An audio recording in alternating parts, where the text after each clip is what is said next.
Welcome back to College COD and the Warzone event series. I feel like saying College Warzone just feels not as official as we need to say it. So, I don't know. It's the College COD Warzone series league thing, which is so much more official. I'm my whole shift. That's proper. We've got a really fun night worth of qualifiers to go through again this evening, as we have over the last handful of weeks. But first and foremost, proper. I know you're feeling fresh off the beach. Do you still smell like sand and salt water? Because not that I need to know, but I know the viewers at home do. I hopped in my car, actually. I went to go get my COVID booster, and I went to go to the driving range, and all I could smell was just the beach, and I was stuck in between, do I come back and do I cast College Warzone, or I just do another 6-hour drive, just go back to the beach? It was a toss-up. It was a toss-up, but heads was the winner, and here I am casting.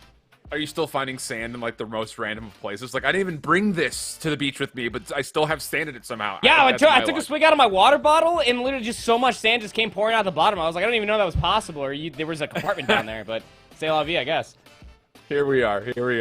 But with that said, again, this is College Warzone. We are going through another qualification week, and only a couple more left before we jump playoffs. But we want to get you onto the schedule and, of course, what everyone's going to be playing for throughout the entirety of not just this week and all of the other qualifiers, but, of course, the final prizing as well. So on the left-hand side there, starting with the qualifiers, you'll find us right there at qualifier number 5, just past the halfway point, as we've got 5, 6, and 7 remaining before we get to playoffs on the 1st of October. For prizing, as mentioned and kind of alluding towards, every single week that we have a qualifier, the first place team can earn $300 in these trio events. But as we get to playoffs, that's where the serious prize pool largely stands, with $30,000 at most for first, paying off all the way down to 5th place. And of course, with that, well, our format has changed quite a bit over the last couple of weeks, mostly thanks to the playlist changes that we've had on Warzone at the moment. So once, like we mentioned, 3 players per team. They all have to be from the same university, but we're doing a kill race format here. No custom lobbies are still open for us, so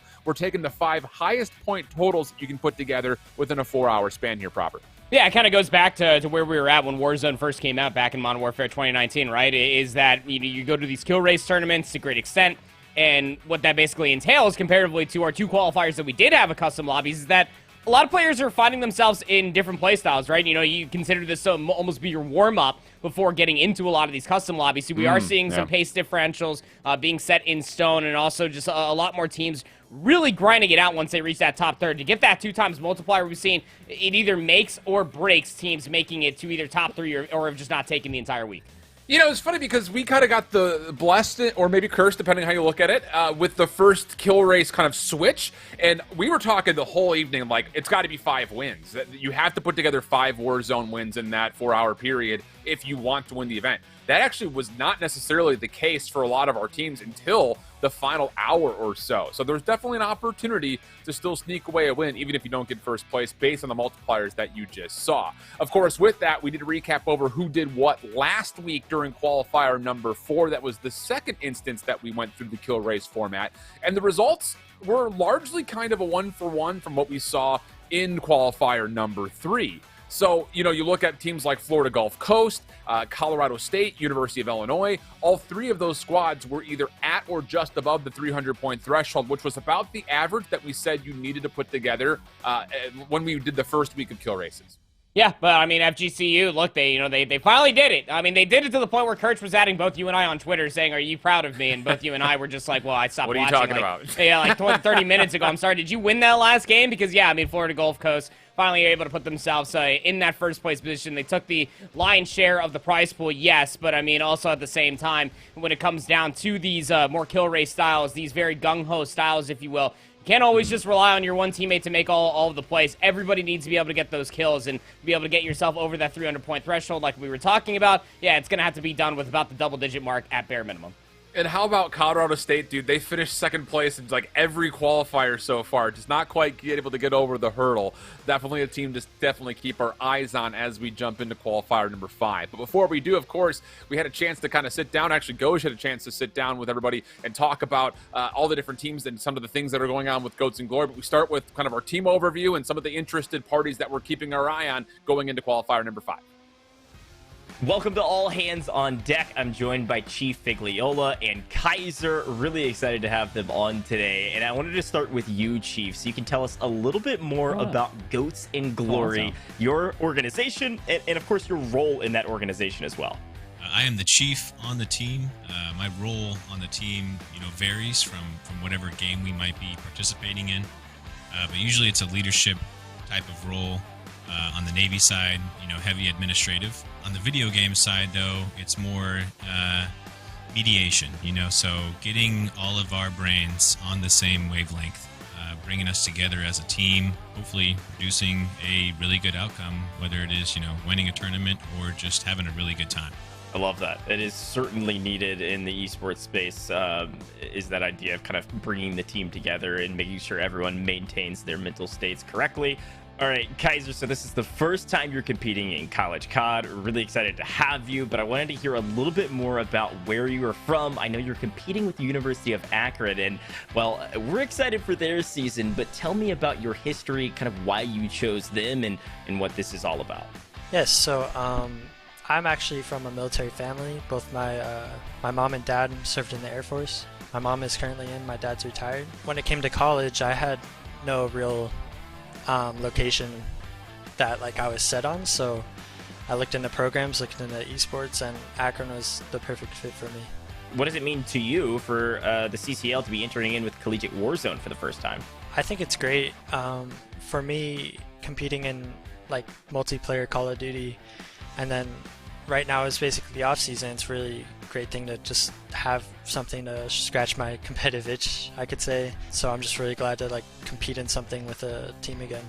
Chief, all right, now we're going to talk a little bit of strategy here. Collegiate Warzone right around the corner, and I want to hear your strategy. I know you're kind of chief strategist to some degree for the team. Strategy when it comes to Warzone. Do you have a favorite drop spot? Do you have a strategy when it comes to kind of private matches, things like that? What can you share with us?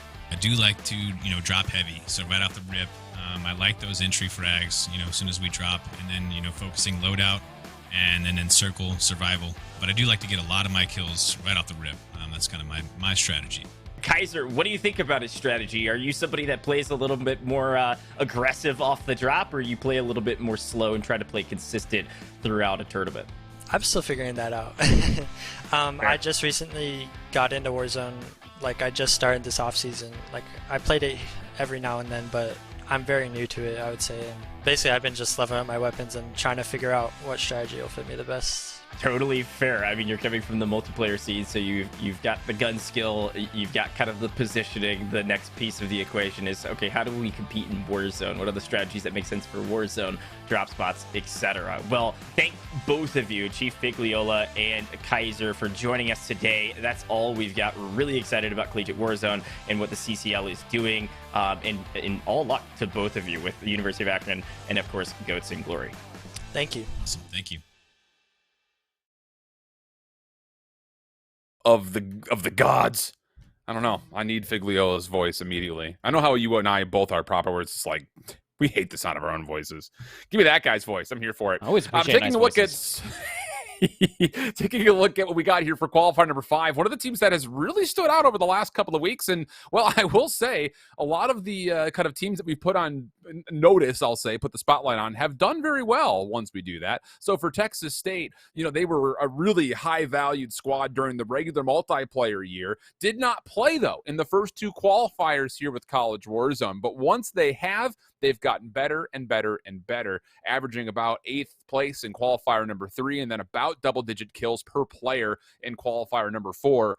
A lot of high expectations for the team that's coming off of a 9th place overall finish last week. Yeah, it's interesting, right? I mean, when it comes down to Texas State, I mean, the Bobcats, you and I have been talking about those a lot for what feels like forever, but it's really just a few COD titles at this point. Multi-esports champions at that, when you're really thinking of the grander scheme of things. Yeah, through true. A lot of different collegiate events that were happening throughout the entirety of the Vanguard years. So, I mean, for me personally, whenever I look at the Bobcats, so whenever I think about Texas State University, I'm like, oh yeah, you just got to give them a little bit of time. They'll warm up into their own, and you're absolutely right to highlight the one simple fact. Once you're on the big screen here and we highlight you, well, you're probably going to pop off tonight. So no pressure whatsoever, Texas State.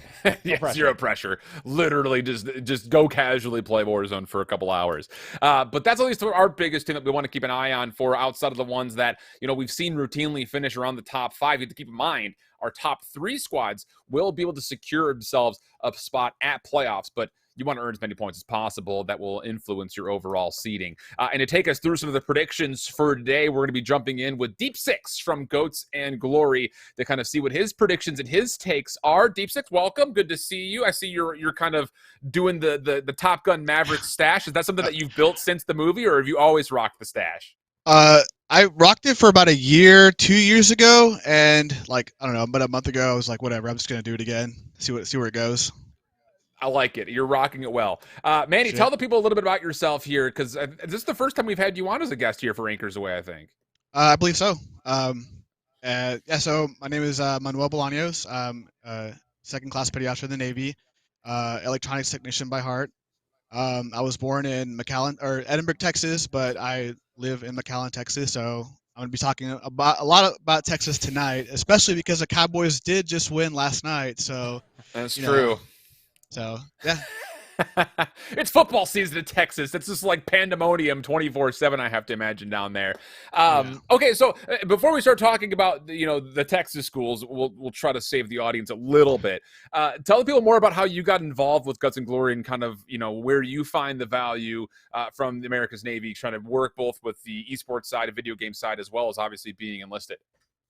So I did the tryouts like everyone else on the team, and just not toot my horn or anything, but I did place at the very top for Counter-Strike when we did try out.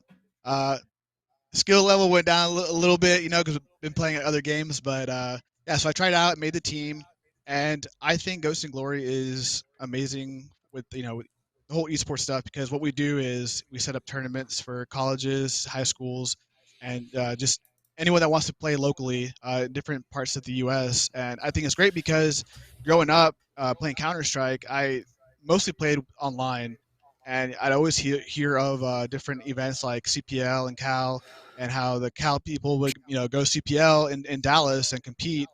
And so my dream was to go to a LAN, and we didn't have that growing up. And I think it's great for kids this generation to have that experience. Like it may not be super grand, just like the recent VCT or anything, but it's just the environment of esports and just connecting with other people for the same game, even win or lose, So I think it's great. You just made me feel super old when you said things like CPL and Cal. I was expecting you to say CEVO after that and be like, people out there be like, what are these guys talking about? Yeah, Literally right. the Cyber Athlete League. This is what Cal stood for. It's crazy how far just the vernacular has gone. But getting into this week, Proper, I want to get you involved here because, we were kind of, again, the first ones to really see how kill races were going to go. And now all of a sudden we're into the third week of qualifying with this format. Season 5, no longer a learning curve, and we've seen the meta sort of stabilize in a way off of what we had known with things like Serpentine being nerfed, the supply box coming through, stuff like that. What do you feel like after watching the last couple of weeks has been the most successful tactic for some of these? I mean, I'll always go out on a limb and quite literally say that the team that sticks together is probably going to do quite well for themselves as well. That's one thing that actually did work out well for you. Go back to Northwood's success that they had through qualifier number 1 and 2, even in custom lobbies, and their teamwork, their cohesion, understanding of where everybody should be at the right place at the right time was winning them gunfights.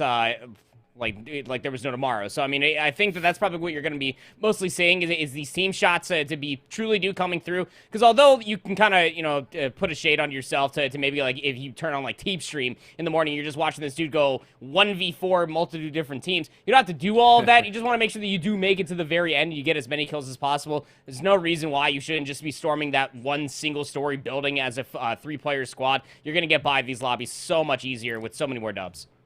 Manuel, I'll give you your time and your platform here to now praise all things Texas. But as a CSGO player, have you gotten much time playing into Warzone in this season? Or maybe you've seen some Texas schools or other schools over the course of the last weeks that you're kind of excited to see what they have to offer here in week 5? So I did play a lot of Warzone, not as much as Counter-Strike or Valorant, but I do still keep up with like the seasons. So I noticed like Longhorn University did place 40th. I do want to see them give it their all, like maybe change up their strategy a little bit.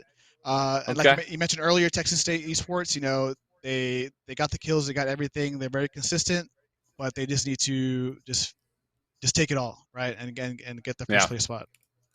It's always tough, man, because, we sit here and we talk about, you have to submit your 5 best scores. So ideally, you're submitting 5 total wins. And that I looked like was the mentality for a lot of teams was, okay, once the circle started to get smaller, let's make sure we're treating this like a custom lobby. In fact, we actually heard a couple of the players in their comms say that, like, treat this like a custom, not a pub. As somebody who competed in CSGO, I mean, do you ever have like moments like that, or can you relate to moments like that where it's like, yeah, I know I'm in a pub lobby, but like we're about to like go OT here on Dust? Like, do you just like feel like there's a switch that has to be clicked on for these college kids? Definitely, custom lobbies play completely different.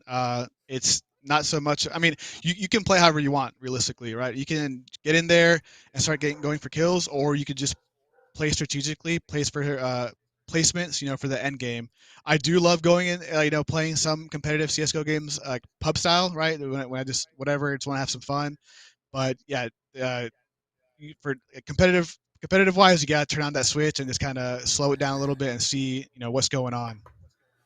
All right, final predictions from you guys before we get into the gameplay here. Starting with you, Proper, who are you most looking forward to seeing on the day, and who do you think has the best shot? We'll say to make top 3 today. I'm gonna go out there and say Virginia Commonwealth University. I've been really impressed to see what VCU have been able to piece together for themselves. Honestly speaking, is that yes, obviously they have blue. Some would say that this is a low-hanging fruit cash grab for myself. And I might say that you're right, because I mean his 2 teammates in both Dragon and User 3694788. I did have that up on my screen just in case anybody was wondering. Have been doing quite well for themselves. Their teamwork cohesion has been getting better ever since we've moved away from customs. And yes, blue is putting up the majority of those numbers, but so long as Dragon and User are at least stable, I think a top 3 is very much so within their grasp this week. Fair enough. Manuel, who do you think in that? Like I said, I want Texas State Esports to take it all, but I also want to see all the Texas teams in the top 3, top 4, top 5. That's what I'm going for. Big calls to UT and Texas A&M to try to get back up there. I'm going Colorado State A is going to win finally. They're finally going to win a qualifier. It's been long enough. Let me have it. So that's going to do it here for our pre-show here with Anchors Away. Again, Mandy, thanks for stopping in. It's a pleasure having you, and we'll hopefully catch you back sometime soon. Sounds good. Perfect. And of course, if you out there want to know more about America's Navy and the opportunities that could be available to you either through Goats and Glory or just through the America's Navy program itself, make sure you check it out by going to Navy.com and also following, supporting, and looking into more information on America's Navy through their social media platforms of Facebook, Twitter, and Instagram. All of those are at America's Navy or / America's Navy. So with that in mind, hour number 1, I believe, has already started. Things to keep in mind. We didn't mention this. Submissions must be in before midnight Eastern time. You do not get to join a lobby at 11:59 and think that lobby counts. So keep that in the back of your mind. Make sure those submissions are coming periodically throughout the entirety of the day if you are someone out there that's playing. And we'll be jumping into lobby number 1 when we come back at the backside of the break.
Welcome back, everybody, to College Warzone, the 5th qualifier of 7 in total. My whole proper. Again, we're doing full-on kill race for 4 hours straight here. So it's going to be all about accumulating points and just trying to see where the bar is going to be set tonight. Because one of the things that we started to notice throughout qualifier number 3 and even qualifier number 4, for that matter, was sometimes it takes until your 4th or 5th submission to really bump up the leaderboard. And then from there, it's who can eliminate their worst total fastest, which I think was win condition for a lot of our squads that made the top 3 in our past 2 weeks here, Proper.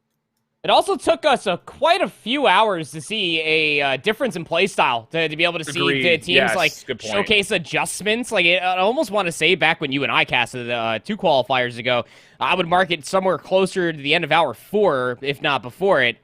We ended up at least seeing a few more teams send out individuals just to go reap the lobby all on their lonesome. And, well, hey, what better place to start than VCU Cause, the team I said to watch out for. And, look, if you don't know who this is, you're probably living under a rock, or you probably never watched Warzone in your life. Blue is definitely the captain of this team. He's really been coaching both User and Dragon to a fine tee. And, well, they're sticking up right on top of this hillside together. Got deployable cover, got tons of different weapons. It's like a whole Christmas tree exploded on top of this hillside, Alan. Yeah, we're getting close to that final circle moment. You already see kind of the positioning that VCU has in a pretty solid spot, all things told, especially considering that they're kind of got this loadout drop that they can kind of finesse whatever they feel is most appropriate for this final circle, which, to be honest, is wide open, by the way. So I love the fact that we're going over to a sniper rifle play. Cluster strike will move them around just a touch, but I love the positioning. They feel pretty. It looks like they feel pretty confident that they cleared at the back of the zone. And now it's just down to kind of raining down hellfire from above. And so far, the sniper rifle switch has paid off nicely for Blue. Yeah.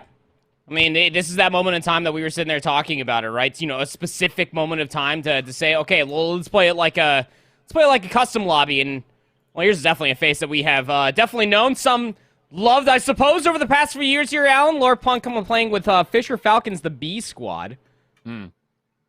Which is weird because it's like that was their good squad, right? Yeah. So is this like now their Charlie squad? Because it didn't Phantoms of them won that qualifier, so it's like they did, yeah. This just has to be them. Is Parker their points, sub? right? He must be. I can't see their names fully on the bottom left, but me neither. Yeah, it's pretty fuzzy for us tonight, so hard to say. I didn't help either. Come on, Parker. No. I mean, I can't read anything on this at the moment, so. We'll see. It's also nice of Parker to block the mini-map. Love that. Thank you. A lot of stuff to work off for us here. As he tries to work his way back up towards mines. Just on the outside, actually. And depending on how this circle is formed, actually, that ridge is a great one to hold on to. So, looks like Parker thinks that it's time to try to clear that, as he had a couple of pings up there. But, I don't know. It's like he wants to test it. I mean, it'd be awesome to know if that's, that's where the zone's going, but, we will never know until Parker actually moves his camera, so, True, yeah.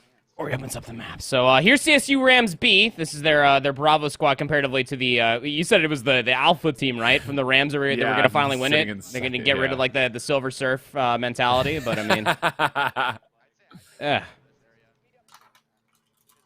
Yeah, it'd be nice, I think. I mean, the thing is, like, there's something to be said about consistency, right? But ask Atlanta FaZe how good it felt to finish second all year. Too soon? No, it's not too soon. Quite literally rode that Silver Surfboard all the way to the end of the year. I mean, barring like one event, 1.5 event if you're including the Pro-Am. But hey, nothing wrong with being consistent in the game, right? I mean, hey, that's why a lot of people did coin Atlanta FaZe to still be as strong as they were, why everybody was still feared to face them. Not the fact that, they didn't win any events, but it's a simple fact that they play so damn consistently throughout the entirety of the year. I'll ask you this question after we get done with this little final circle here, as CSU's trying to stay alive as one of the final 3 squads here, but as Real Monkey drops, it's just up to a Flying Squid, and he has gotten a knock plus an elimination. That does take this down to what will be a 3v1 overall, pending, of course, he can get one of his teammates up safely and not be completely flanked out. And that seems to be the case. Parker Fries will sit here and make sure his other teammate gets up, and now it's just a 3v1 for the win. And 16 kills for Parker Fries individually. That is an incredible number, and you have to imagine that for an opening game, this one's going to feel good to get a dub with over probably 30 total kills. Really do feel like that solo down there probably had no nades or anything to push him. He just got, there were 2 knocks. Yeah, to win one more 1v1. I guess there's also just no telling, I mean, like, how many self-revives are over here. But yeah, pop-off, absolutely necessary here for CSU Rams. That is a great game to coin up for yourself, and a great stride. You're on qualifier number 5. 33 for the win. We take that 2 times multiply, and now we go over towards Kirch. Gosh, why do we always find Kirch in a gulag? Okay, that one much more comfortable than the last time we saw him in one. That's for sure. Also added in some more body shots. Don't forget, Kirch, last time you were here on the big screen in the gulag itself, you did get turned on. So, I mean, baby steps. Take him as you get him, I guess. But what I was going to ask you was, how much in your mind does the Vanguard year impact, either positively or negatively, the conversation around the Atlanta FaZe quote-unquote dynasty as compared to, you know, Optic and Complexity back in the day? I will tag your conversation with another one, as Kirch is currently being tagged in and out from this doorway, but it's the conversation even around if they are a true dynasty. I mean, how many, to be a dynasty, you'd have to win how many events in a row, would you reckon?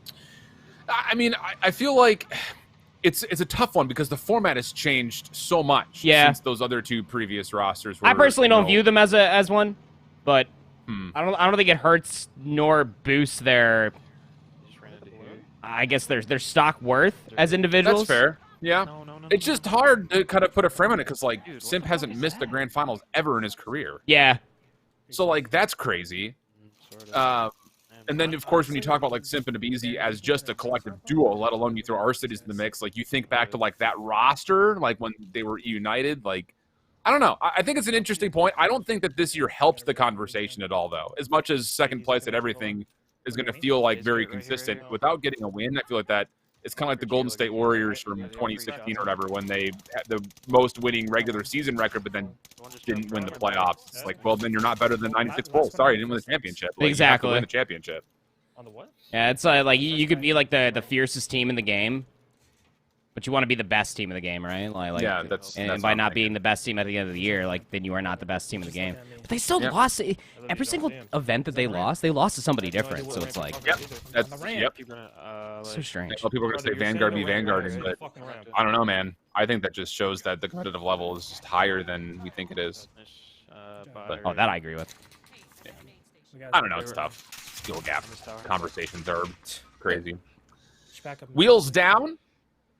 Kirch also down, just down to crazy, as this fight down through peak has been a tumultuous one, to say the least. A couple of kills were tallied up, but largely speaking, this juice may not have been worth the squeeze, is what I was going to try to get to. Yeah, then just dip somewhere. No, dude, if you don't get enough juice to make orange juice, you can absolutely get enough to make, like, an orange puree, and then you can make cocktails later with it. Okay. The zip, he's coming Disagree with it. Little simple syrup style. Yeah. Well, I mean, you definitely want to add simple syrup, too. So, I mean, like, it's definitely part of the cocktail. Yeah, flavored. So I guess it wouldn't be simple syrup, then it would just be like orange syrup. Yeah, it would be like or lemon, depending on what fruit you're squeezing for the juice. Well, at that point, you might as well just make lemon juice. That's an entirely different bottle on the rail, bro. Like, you know, that's crazy to think, like, when you squeeze an orange, the intention is to drink a lot of it. Whereas, like, lemon or lime juice, it's like, well, you can use that as just a flavoring. You use so much of the lemon for flavoring if you think about it, right? Like, there's really very few fruits out there that you're just like, I can get value out of the peel. Yeah, and the actual inner parts. Because even, like, you know, you get like a martini or something more often than not. The twist, you get the lemon twist. You can also you can garnish lemon zest in both food and drinks, and the lemon juice itself. I'm here for this. This is a great conversation point. I feel like you and I don't talk about, like, juice. Correct. I can firmly say yes that we do not talk about juice often. This is the thing we're bringing to this is the type of energy we're bringing to our next event. Is we show up, we haven't seen each other in weeks. I'm just like, damn, I had some really good cran apple the other day. Dude. We can go on this for a while, but we are in near final circle as we switch over to Queens Esports. A pressing game here as all 3 members are up with a little bit of cash left to spend. But rotating out of ruins and into this kind of switchback area is dangerous. And based on this rotation, they seem like they're going to be contested the further towards the left side of the circle they go. But as Sioux City wants to make a play back over towards it. This is tough. You have to kind of make the choice here. Do we want to be the last ones in to rotate and probably catch other teams on the way in? Or do we want to try to get into the zone first and beat the timing and hopefully stay as safe as possible?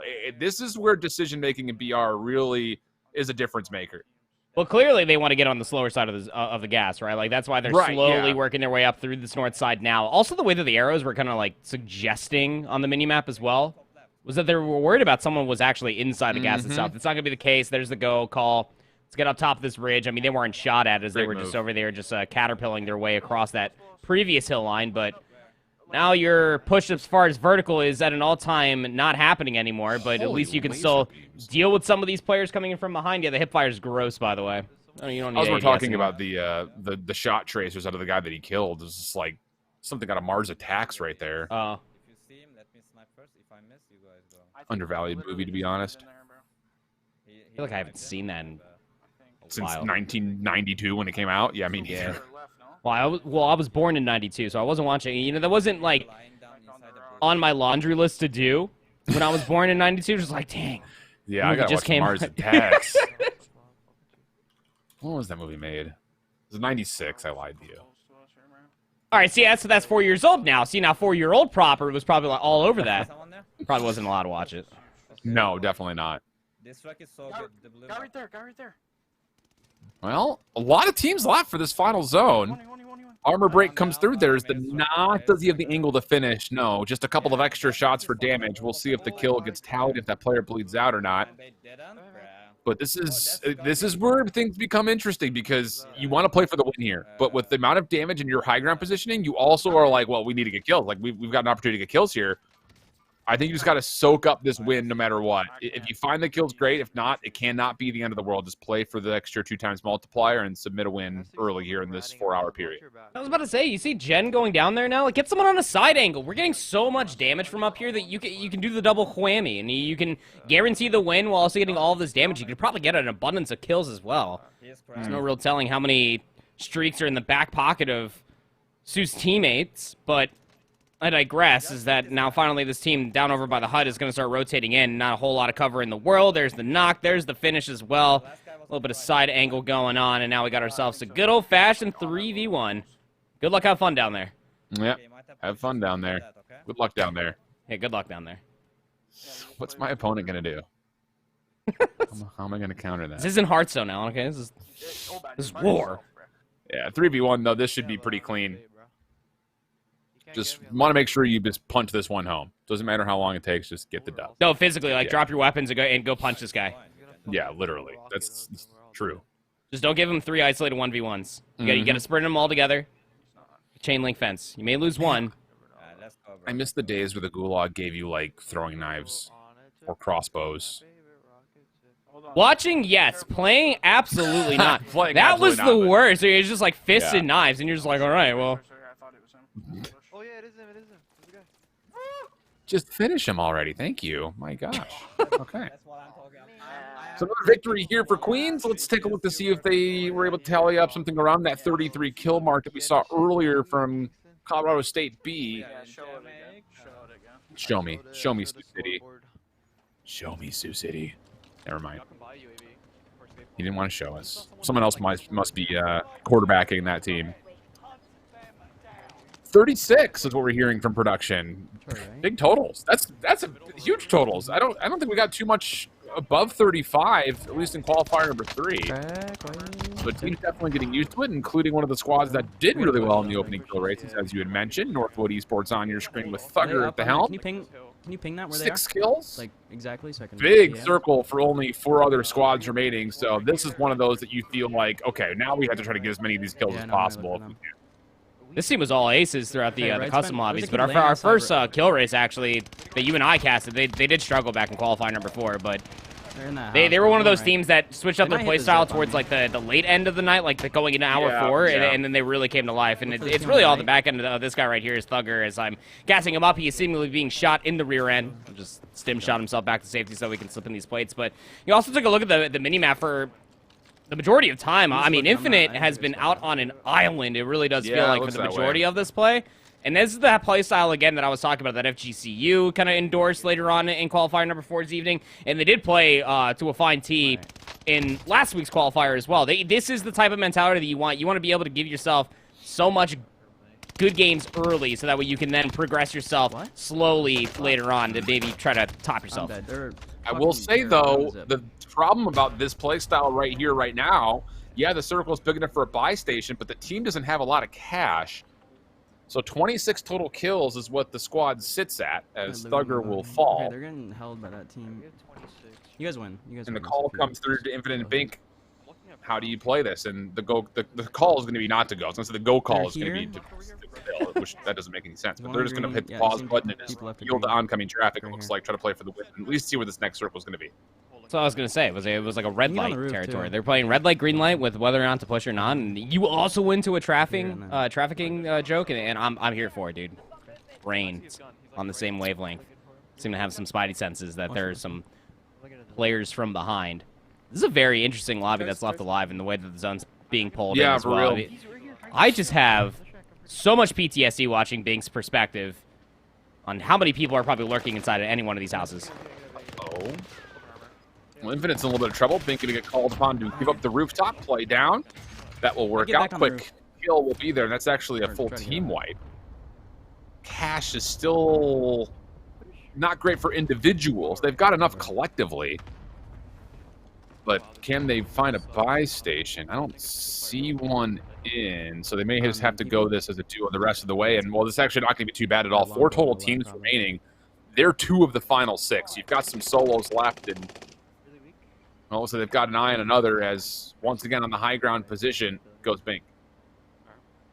You'd really love to be able to find the rest of these kills. This would be a good stamp early on for your total games combined.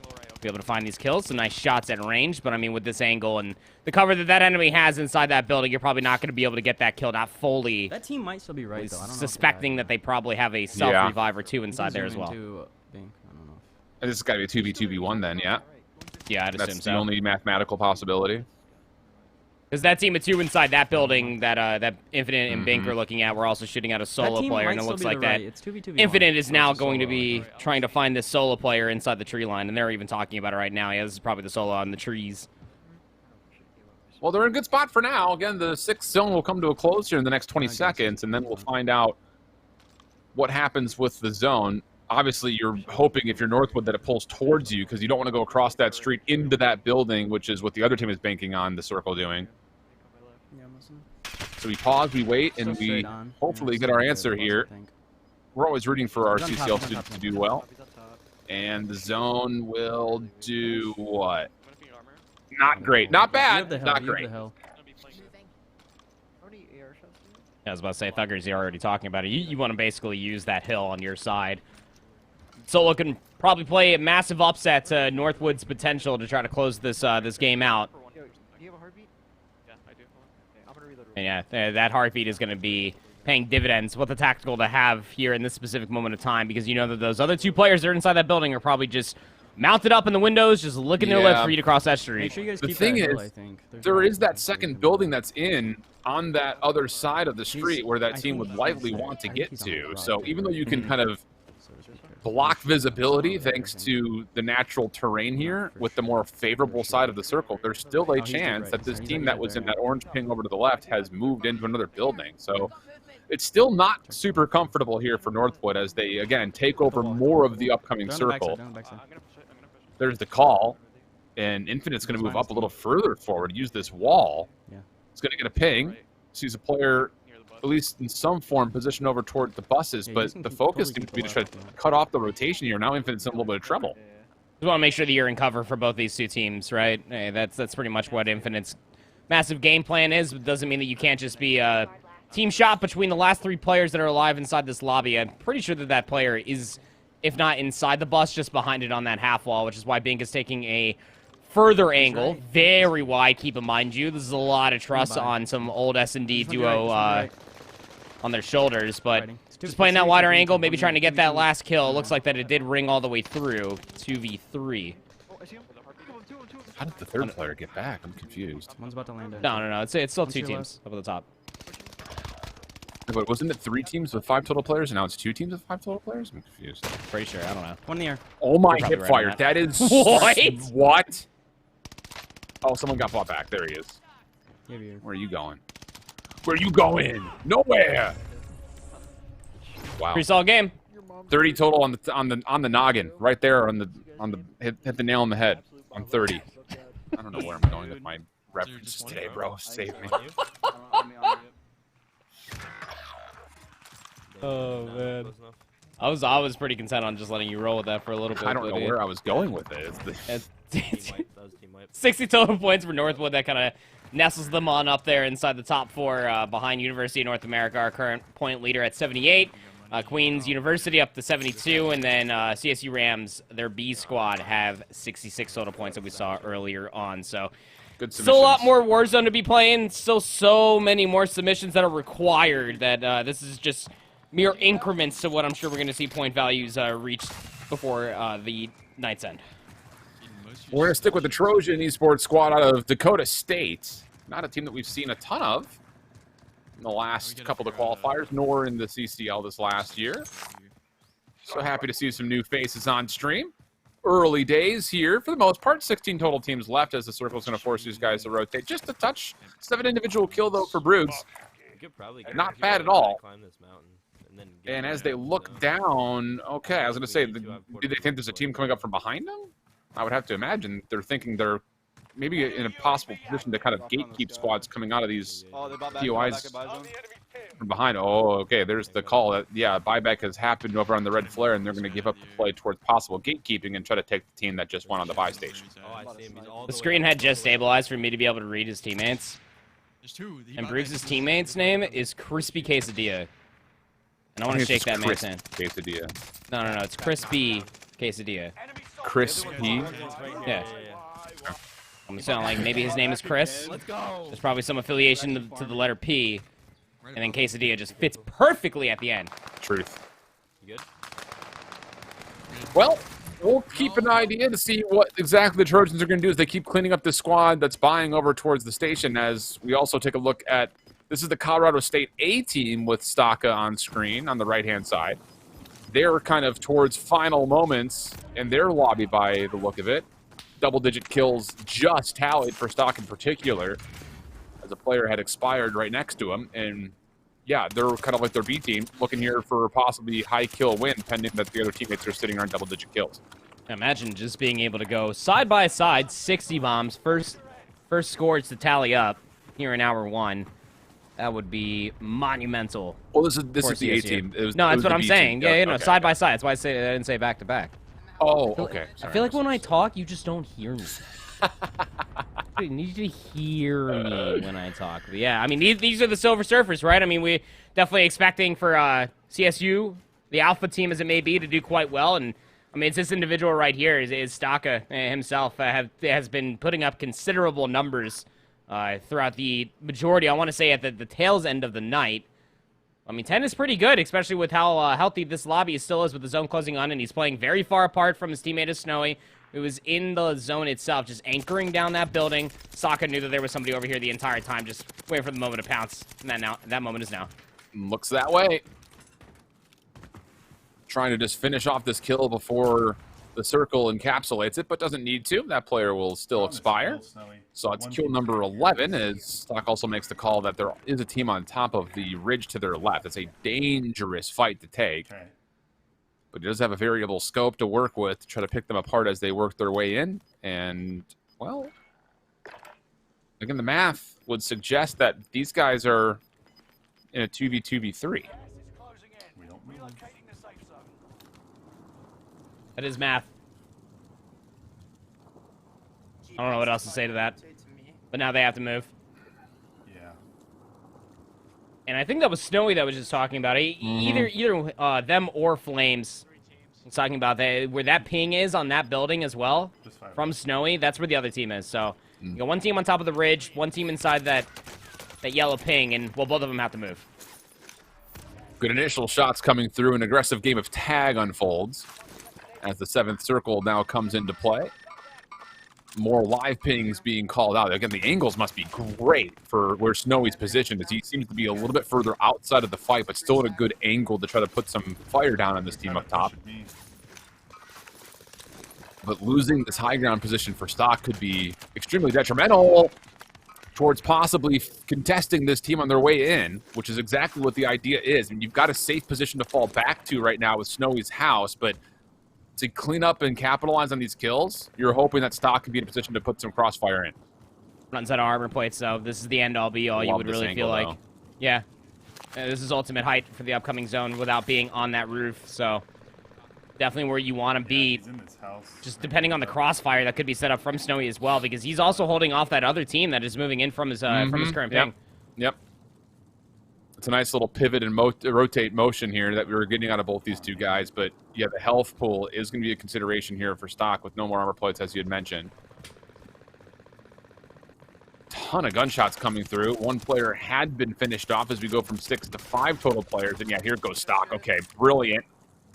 Lots of damage, able to get one down, plus a couple of armor tags on the second. Can he try to finish this team off, though, before the res comes out? That seems to be the goal. I don't believe he saw the player in the window initially, but now with an SMG in hand, he feels good about his chances to contest, but instead backs off, wants the value for the win.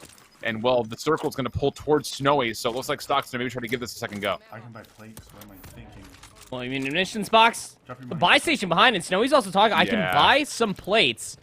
Stock is going to drop back down here and utilize that buy station himself. Yeah, just rotate. Just rotate. Got the gas mask to do it. Yeah, someone. Yeah, I would have loved to maybe see Snowy pick up that position that Stock was in previously, because now that angle is completely given up. It may not matter. Shots are also coming through from Snowy. Stock is just going to pop themselves a little stimmy. Try to roll down this hill. Loses their teammate in succession of all of this play happening, but let's have some plates get themselves back up to full. The question is, how much damage is that gas going to start doing? And, well, not going to claim any more kills. Wonderful play there from Snowy and Stock there at the end to put up a pretty good first game. Yep, another 30 bomb right there. Not bad at all. Flames didn't look like he was in the game for very long. Only had 3,400 total score. Only 2,300 damage, but still was able to tally up 4 total kills. We go back over to Fisher, and Schmal's now on your screen as it's Cap Crew, the last one left alive.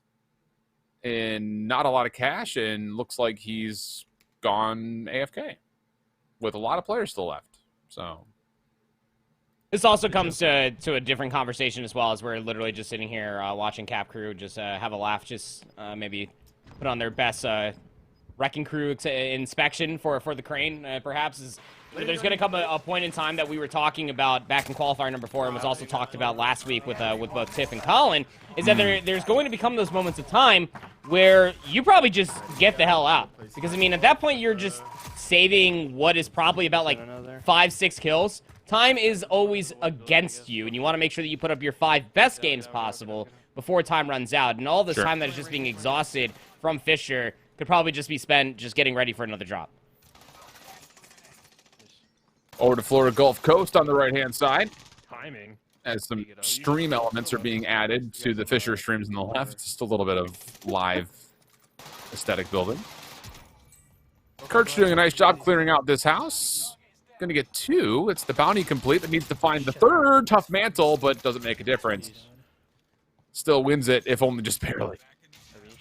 Even Kurt's just shaking his head a little bit. Man just got off of about a 9-hour shift, hops down, throws on the jersey, gets ready to game, and was able to fully clear away the building. A hip fire on the mantle, somehow reverse mantled. I don't even know how, like, your character would do that. I'd say I want to try to recreate that IRL, but I know I would just fall over. I'm not that nimble. But regardless, FGC trying to put themselves in a better position, perhaps, than where they are currently resting at. Again, only 22.5 points off of their first drop. So a lot of time to rectify that point differential, as Kirch, again, is that lone warrior just constantly out on their own, just trying to find as many kills as possible. And has 13 to their name. Yeah. Very healthy lobby. So, I mean, hey, if it ain't broke, don't fix it. Exactly. And again, look at the cash that's on hand for Wheels, as well as their 3rd teammate of Crazy. They've got the ability to buy back Kurch in case he does drop. So this is what we had talked about, you know, in towards the last couple of weeks. And we were sitting here saying, yeah, you need to have somebody do this where you can just go reap the lobby up. And it was something that we saw from Florida Gulf Coast. They tried to do in Qualifier 3, but it was definitely too late. But their adjustments through Qualifier number 4 were obviously well earned. It's getting themselves a dub. And so far, it looks like this is going to work out for a good early kill total for this lobby as well. Just want to make sure that the next couple's along with the dub, right? And so long as Wheels and Crazy do stay alive and they keep on 2v odding whatever they can possibly find, this plan is very sound because we have seen FGC specifically use this specific idea to such a high avail. I mean, Kirch is literally just solo, just clearing out cul-de-sacs. Like, if you are that confident, which I personally am not playing Warzone, by all means, go for it, because it's going to be able to garner you so many kills. It just then comes down to the question, when do you rally with your teammates? I'd probably reckon in a top 5 situation, you probably want to be sizing up with them, probably then against them. So you're telling me he's cleaning up a cul-de-sac like a kid on Halloween? Those were always the best streets to go down. Yeah. I lived on a cul-de-sac growing up. Me I would too. know. Yeah. Cul-de-sac gang representative. No one's ever said those words in the history of America. What an illustrious club we are. I'm sure we could probably get a solid 500 by the end of the night. Block parties at a cul-de-sac go crazy. They do, actually. People really undersell like what just like a blow-up pool and a boombox can do. Okay, you guys got to get moving and grooving. It's a hell of a time. The big game bounty, that's the good team. I'm gonna scatter. For me, you got to bring your own kiddie pool though, Alan. You can't use mine. Yeah, what? I thought we were sharing. You guys need to rotate in early. 30 seconds. Yeah, that's cities. Ball back. That's cities. Oh, hello. And goodbye. Easy. That's a paid actor for sure. Yeah. He's also single-handedly chasing down a bounty as well, for what it's worth. So, lots of action for Kirch in that lobby. We jump over to the final moments of the University of North America and the Dragons, who have done pretty well in these kill race formats. They've been competitive, to say the least. What are these guys? That was the most passionate. I don't know. Gets me every time. University of North America is another one of the team that and I will continue to say University of North America, so you don't mistake them for an Alabama college for some odd reason. But I mean, hey, that's the same abbreviation for the University of Northern Alabama. Yeah, see, I guess I'm better off because I don't know all of their acronyms like that, but you know, they do at least have 78 points to their name already. So I mean, you're down to a top 5 situation.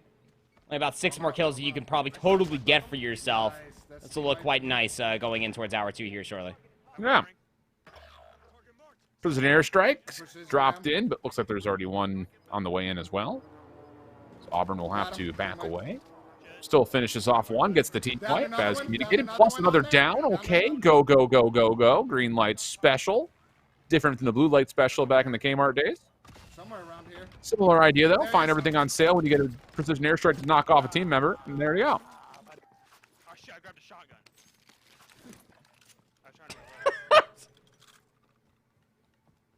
Well, you like the little blue light special? No, I too would react the same way if I picked up a shotgun. Oh, I see. You would really feel like that the shotgun would just be great. I mean, we did have the time, what was it, the R90 Dragon Breath shots? Why did you have to bring that God. up? You know what's even funnier, too, about that whole debacle with the R90 Dragon Breath is the R90 was actually a gulag weapon, too. So Yeah, that's fair, yeah. just go on and just, like, two-pump somebody in the gulag and just Man, what a meme. be happy with yourself. Well, 3v1 here for UNA. Yeah, here. He's in the building. Let's see if our precision hits other people. Why does one of the guys that's in comms sounds like Ben Nassim? Is it just me? No, he's I was gonna say anything, but he totally does. That's 2. Okay, we're spectating. They're on us. Hey, we you're are. being Yeah, we spectated. are. Yeah, Which hey, one how of you you doing? sounds like Ben Nassim? Tell me. Add me on Twitter. Add Ben on Twitter. Yeah. Tell Ben. Still, was that 40? I can't not hear it bro. now. I can't not hear it. It's too much. Or just enough. One of the two. But with that, as you had mentioned, kind of in the spree that we were seeing the Dragons go on, that does bring us to the end of hour number 1. So we'll take a brief break, get the tally of the current leaderboard situation and circumstances, bring that back to you guys when we come back off the break and jump into hour number 2. College Warzone, qualifier number 5. More on the way right after this.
Welcome back, everybody, to College Warzone Qualifier number 5. And, well, we are through the first hour of this 4-hour kill race format here for trios. And we've seen some pop-off results already. So we'll have to obviously take a look to see what that means for our early leaderboard. You have to imagine that a lot of those teams that we saw with 30-plus kills are going to be near the top. And that is currently mostly the case. Although CSU Rams, their alpha team, will currently sit in first. I do believe that they have at least 2 submissions there, though, whereas schools like VCU, University of North America, Colorado State B, and Queens Esports rounding our top 5, I think we can very confidently say they've only submitted 1 result so far. So that very well could be the case and why we're seeing a differentiation, but so far, hey, my pick's on the top of the leaderboard, so I'm smart. For now. Also, you should remember the last time that we casted one of these, my pick actually won it. So it's true. I wasn't gonna say anything until you started gloating about how your team, after 1 hour in, is at the top. But here we are. Now we got ourselves a competition between ourselves. That is really loud, by the way. I'm not gonna lie. That kind of almost like blew my eardrums out. But yeah, I'm actually interested to see if CSU are gonna be able to take the week. I mean, that would be quite the pep in their step to be able to win one of these qualifiers ahead of playoffs. A little 1-2 finish. That could be sick. Possible, based on what we've seen so far. Definitely not out of the realm of possibility, but we jump in with the Trojan Esports squad from Dakota State. Saw a little bit of them just before we went to break. Looking for some tallies, looking for a dub, also looking to get Yeezus back in. Good username, by the way. I rate that highly. Yeah, I went for a quesadilla, and like, I could have talked about Yeezy, but yeah, no, you're not wrong. Yeezus is a great name. What the one? Crispy quesadilla, bro. Like quesadilla. Yeah, I made some more taco meat. I feel like every single time that we do one of these, I always talk about how I made taco meat, but I think I might turn that taco meat into some quesadilla, you know? I guess, aren't they all, isn't it pretty much the same? I mean, it's ground beef with vegetables, bro. Like, that's, I was about to say, is. like, what, just like paprika, salt, pepper, some Cajun seasoning, like, that's just all it is, really. That's actually exactly what it is. Like, you even remember the paprika. Absolutely. That's the zest. It is the zest. I actually put some lemon zest into it. This conversation's gone in full circle now. That's the way it goes. But it's, you know, it's just really, like, Mexican food in general, like, largely, obviously not all of it, largely it's the same thing. Like, if I were to say, like, yeah, you take seasoned ground beef, lettuce, cheese, sour cream, wrapped in a tortilla. Am I talking about fajitas? Am I talking about... Am I talking about tacos? Something delicious. Am I talking about burritos? Like, it could be any of those things. You're just talking about something that's delicious. I don't care what it's specifically known for. I just want it. Speaking of, I went to Taco Bell the other day for the first time in, like, 2 years. Because advertising worked on me. They had, like, that grilled cheese steak burrito thing, which it reminded me a lot of, like, the double XL stuffed burrito from back in the day when Taco Bell was good. By good, I mean not good, but, you know. Oh, Turner! Almost. That would have been sick. That would have been sick. But I got one of those, and oh my goodness. What a delicacy Taco Bell is. Was it that good, huh? It was so good, dude. It was actually so good. Like your first McRib? Ew, no, McRibs have always been nasty. I'm sorry to tell you. I used to enjoy McRibs when I was a kid. Crispy quesadilla isn't a 1v odd. You're gonna lose it. So is Gulag, though. Yeah, I guess I didn't really, like, I was so wrapped up in talking about my dinner that I didn't realize what stage of the game we were in. But, well, in that game? It was still early, and they still have the crispiest quesadilla. Yeah. No, that's what I'm getting at, Alan. I'm caught up. I'm here now. I'm thinking about tacos. Nah, it's not good. Just stuck. That's tough scenes. So Dakota State will not be submitting that one, I imagine. We jump on over to VCU, getting a different look here outside of the normal onboard we get from Blue. It'll be Dragon Dino D, or I guess Dragon Dino D, or Dragon Denod. Yeah, like east side. Yep, the former for sure. Wait, which former? I said like 4 things. Denod. That's the latter. Yeah, sorry. You're right. Well, a little bit of trouble here with 20 total players remaining. A little bit of divvying up of the plates as this position towards docks is anything but comfortable, I have to imagine. No, it's not worth it. I almost died trying to cross. No, I already crossed. I mean, like, Crossfire. He's in here with Blue, too. It's actually User that's off on their lonesome. Closer towards that loadout. It's a pretty sizable game that they have been putting up for themselves. Trophy system inside this hut will keep it somewhat safe. But, I mean, with Blue coming in here and asking if Dragon even had plates himself, I would assume that they're probably worse for wear when it comes down to plates, which is why User is out there looting in the first place and why he is not at full HP. Yeah. Team doesn't seem like they have all the armor plates in the world right now. Not at all. I mean, you're going to be feeling pretty trapped right here, I think, if you're all three of these players. Just kind of wait for the action to unfold. Maybe try to catch someone through these bamboo shoots on the roofing. A lot of kills. Saw it there for a second. That was 21. So plenty of kills still on the board for them to try to get to 30. We have Fisher now on our left side of the 2 screen. They're also in a little bit of a scuffle, but looks like for the most part dealt with it. Schmalz is actually just cleaning up this whole team by himself. Okay, that's fine. I have a redeploy and a UAV. I was about to say, I mean, it's so hard to be able to fully tell on the minimap, but I'm pretty sure that there are 3 total triangles there, so yeah, Schmalz is going big as Schmalz typically does for this this Fisher Falcons roster. Getting themselves their loadout, putting themselves in a better spot, as even on the right side of your screen as well, VCU are quite literally set up in here. They have paid 3 months rent in advance. They are not going anywhere. Yeah, some kind of moving special going on in this hut. Does not look like high-speed internet is provided, though. But I think this is like one of those things, and I've been doing a lot of apartment shopping lately. It's like, yeah, luxury wood flooring, modern bamboo walls. Sorry, I'm more entertained by Schmalz struggling with this deployable buy station. So 2 times in a row, Schmalz tried to go inside the buy station, and instead he went on the redeploy instead, and it was very entertaining. Not that listening to you apartment shop is not entertaining. It's not. I'm not not entertained by that. It's not. But yeah, I mean, Schmalz struggling to get inside the portable buy station. That was a comedy within its own self. Well, VCU have finally moved, and by move I mean from the back side of the house to the front window. We spot 1 player, and I believe that they were able to get that knock, but quickly realizing, I'm sure, is Dragon here, that there has to be more than just that 1 person up there.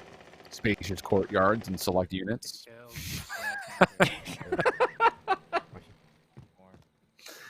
Depending if they can fry up some players on the way through. Community amenity includes grilling station. There's a lot of those, by the way. Yeah, I didn't. But it's like, yeah, I mean, community spaces and apartment complexes are absolutely massive. They're like, but you know what's funny? Out of like, and like, it's crazy. I've lived in so many apartments. I can honestly count maybe on one hand in a handful of digits how many times I've actually seen like one of those or like those public areas actually being used.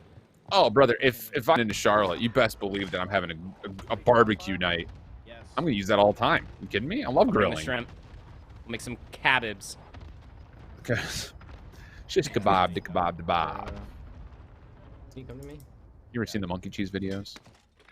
Oh, no, I don't think I have. I will bless you later this evening. Wait, I think, no, I have. No, I You haven't. had to have, because we always talk about the monkey cheese when we play Donkey Kong. Yeah, the Overwatch days, yep. Well, good for VCU to stay alive through all of this, honestly. They haven't really found many kills, nor eliminations that could lead to more armor plays, and naturally I talk about it. And, well, Dragon went to the wrong unit. Blue gonna follow up, gets the finish. See the health bar of User, though, dropping at the exact same moment. So tight gunfights here in this little hut area just outside docks, as this next circle will further the problem just a touch. Maybe we can pull that up on the big screen here while Fisher still got a lot of lobby to play with.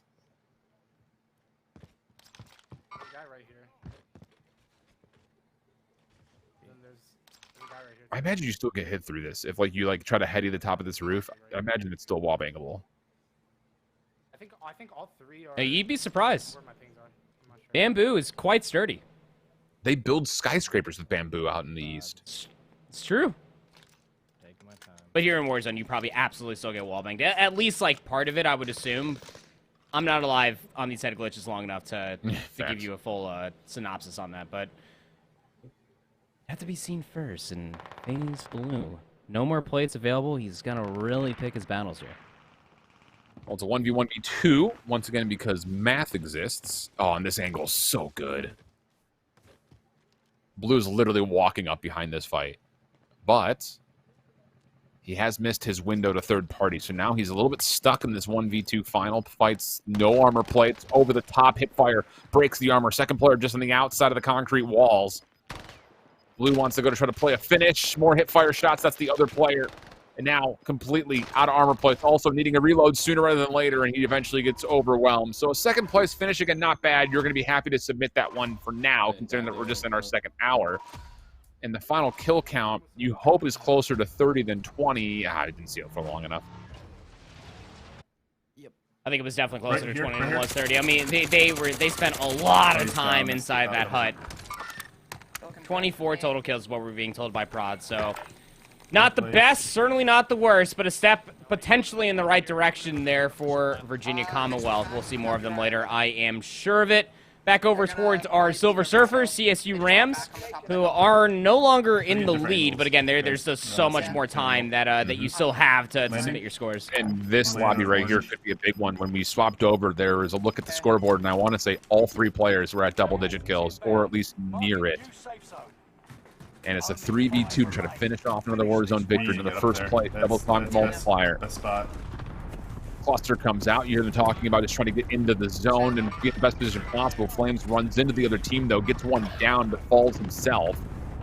Snowy's not really in a tradable position. And actually, this team is going to be right above them, I would assume. This is actually kind of a tough rotation, but it looks like Flames actually did finish his kill as we have a final 2v1. Shots are out. Tags are in. Stock is trying to take the elevated position. Just make sure this guy doesn't get away. Yeah, just don't let things get weird here. Just pinch him.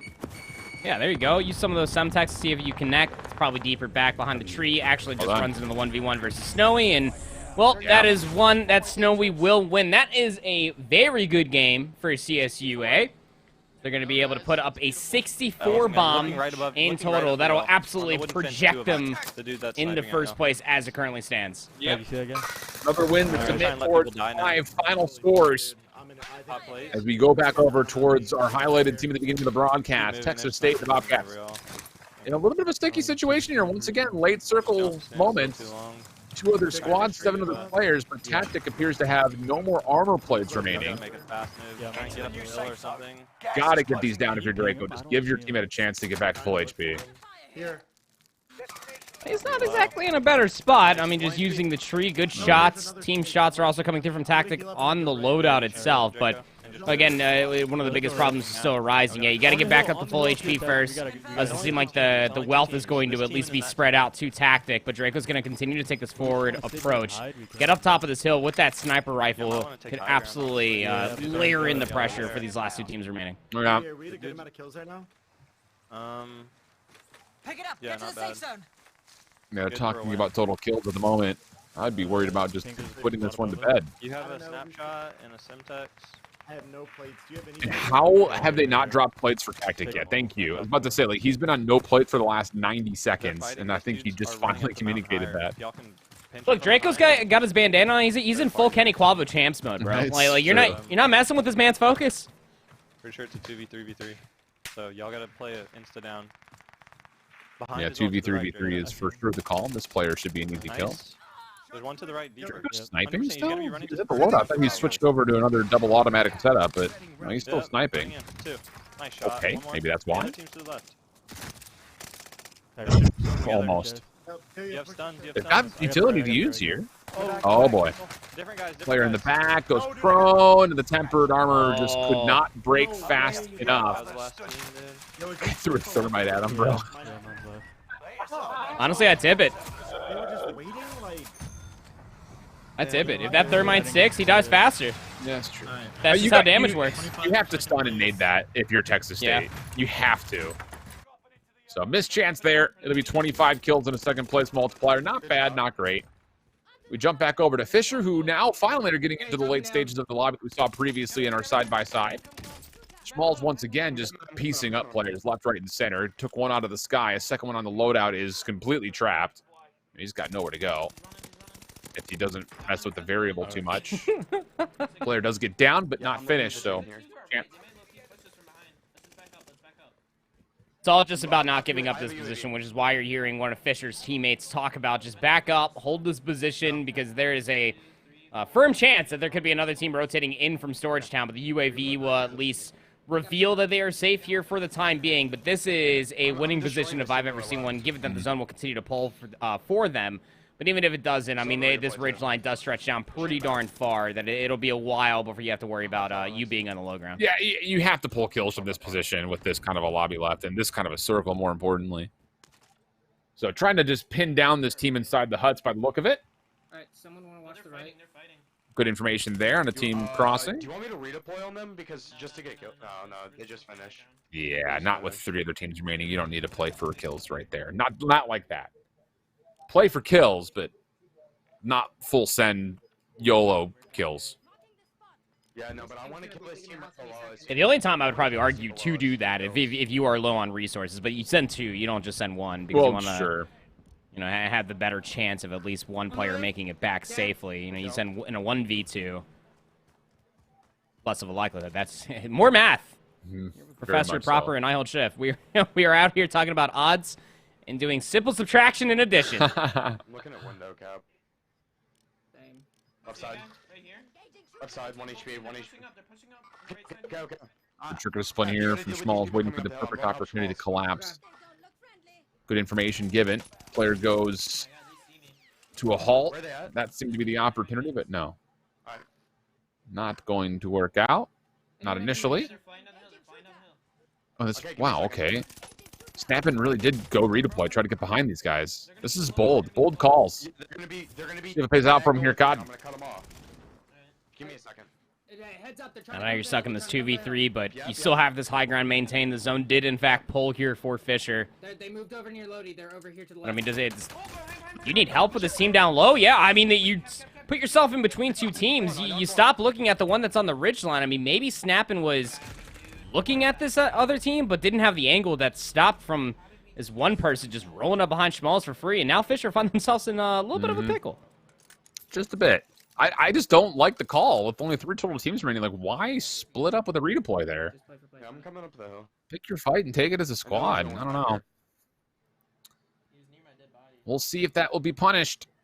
Because now you're kind of sitting in this 2v2v2 situation where you're still not fully together, and it looks like they've kind of lost track of the teams that were around them. I mean, this is still a massive zone in comparison to the others that we've seen with 6 total players remaining. So you got to set yourself up with a position first, and then play the rotation if you need to.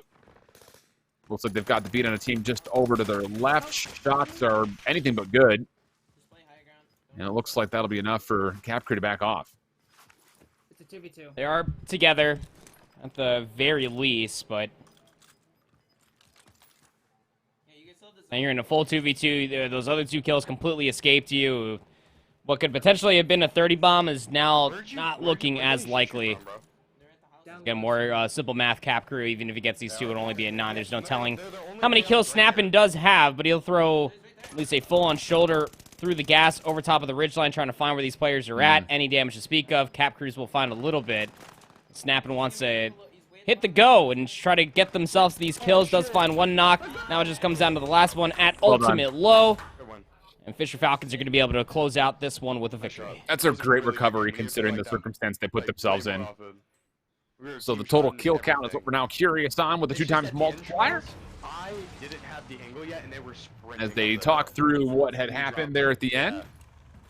Yeah, I think there was just a little bit of mistiming or something of the nature. We jump back on board with Florida Gulf Coast, though, as we're waiting for that final tally to come out. 12 individual kills for Kirch once again, playing the rogue route roll. Again, I think this is the right call, and it's working out for them so far. When it comes to at least the kill tallies, it's just down to can they finish off with a couple of wins here, because that's the thing that's really kind of missing at the moment. Yeah, once that gulag closes, I would expect Courage to probably go back with their teammates and maybe just share the wealth, if not make sure that they hold down a position that is feasible with a buy station in it, so that they can just buy back Courage if all hell breaks fully loose. But, I mean, yeah, I mean, this is working quite well for Courage. Again, it feels like every single time that we've talked on board with FGCU, and Courage has been jumping off of rocks, doing 360s, maybe trying to find somebody in front of him. He's always at double digits. I mean, he's at 12 kills right now with 14 other teams remaining. This is the right call. It is working well for FGC, as they are currently resting just outside of top 3, but just 7 points behind there at 4th. Yeah. Yeah, that win that they got was a 47 kill win. Crazy. I love that fucking video. There's an update to that leaderboard as you were talking about it. CSU Ramsey still in first place. University of North America just behind him, not too far off. VCU in third. Florida Gulf Coast and Queens battling to try to get into the top 3 early. But, I mean, you kind of hear the laughter in the background. These guys are just kind of casually cruising through these opening round moments, just trying to wait for an opportunity to try to get a dub in. Oh, that's not great news. Kirch was blown to smithereens. Yep. Shouldn't have chilled that. That's Warzone for you. Yep, just lean rock back in the chair. Yep, you were just fully sprinting towards the PLOT, and the whole team found you first, and you lost your head because of it. And you also have your gulag. Now it's just all up to Crazy because, as you can tell, both Wheels and Kirch both do not have a gulag, and, well, even if Crazy somehow wins and finesse this 1v multiple situation, does not have the cash just available in their back pocket to buy one of his teammates back. Yeah, yeah. Oh, you want it. Oh, they want it. Yeah. Jamity, you're right as well. Well, you heard the calls. Crazy seems to think this team's going to try to push onto him. But the bigger concern here is get your teammates back. I mean, 10 individual kills for Crazy. Kirch had like 13 or 14. Still 25 players left. Like, this could be a massive game again for them. So I think you have to play for the buy. Crazy in a little bit of trouble now. Holds down the pre-fire, waiting to see if this team's going to peek him. Armor plates are fine. But can you reset and get out of this? You have to extend your life and try to get this lobby in play for a submission, because finishing in 12th place with these kills is not really going to do much for you. No. Just finessing around these fixtures of the runway. Be able to at least get up towards the next ridge line, but again, the problem is not just getting to the buy station, it's also getting cash along the way. That's where Wheels are Crazy, would have benefited from isolated 1v1s from that squad that just previously knocked out Wheels, but will make his way up towards this building at the very least. They try to scavenge whatever they could possibly find. Seems that all of this loot has already been shuffled through. Yeah, this is what, I mean, that's what Crazy needed. He needed to be able to find himself an isolated engagement. He'll lose it. Looks like he saw available. This is just taking so much time, though. Yeah, it's really good. I mean, this has got to feel so painful for Kirch and Wheels. Let's play for multiplier. Center of circle is going to... And there's no contracts for him to use? Oh, God. We have 31. As long as we Well, get a decent multiplier, we could get... I guess the call would have to be play this like a custom lobby, play for placement. I mean, you saw the kills. There's tons of them. Even if they can pull away a third-place multiply, that would be fine for a submission. But, yeah, this is the time where you go and you surf Twitter, because there's really nowhere in the next 5. There might not be the rest of this lobby. I don't see Kirch or Wheels getting brought back. No, I mean, he would feel like it's a 1 in a million chance. Yeah. That Crazy's going to not only be able to land safely back down on the map, but being able to find themselves some semblance of loot, if not even the cash, to buy one of them back. And even if then, what do you do from there? Because you could just see it just from Crazy's POV here on Kirch's stream, is that there's so much open land. Who knows how many out of the 10 total squads alive are just hugging trees out there, just ready to snipe you as soon as you land. But you're saying there's a chance. There's always a chance. If there's a will, there's a way. What's all that 1 in a million talk? Married? Please tell me you know that reference comes from. Not off the top of my head, dude. I'm so brain fuzz from the beach. Just give it to me straight, Mary. What are my chances? What are we talking about? 100, 1 in 100, 1 in 1,000? More like 1 in a million. So you're saying there's a chance? Dumb and Dumber? Hello? I can't remember the last time I even watched Dumb and Dumber. It's probably like... Well, it needs to be recent. It's probably by recent, I mean, we need to do that soon. Oh, clean shots! Out of beloved from KSU. To your right, Phantom. To your right on this cliff.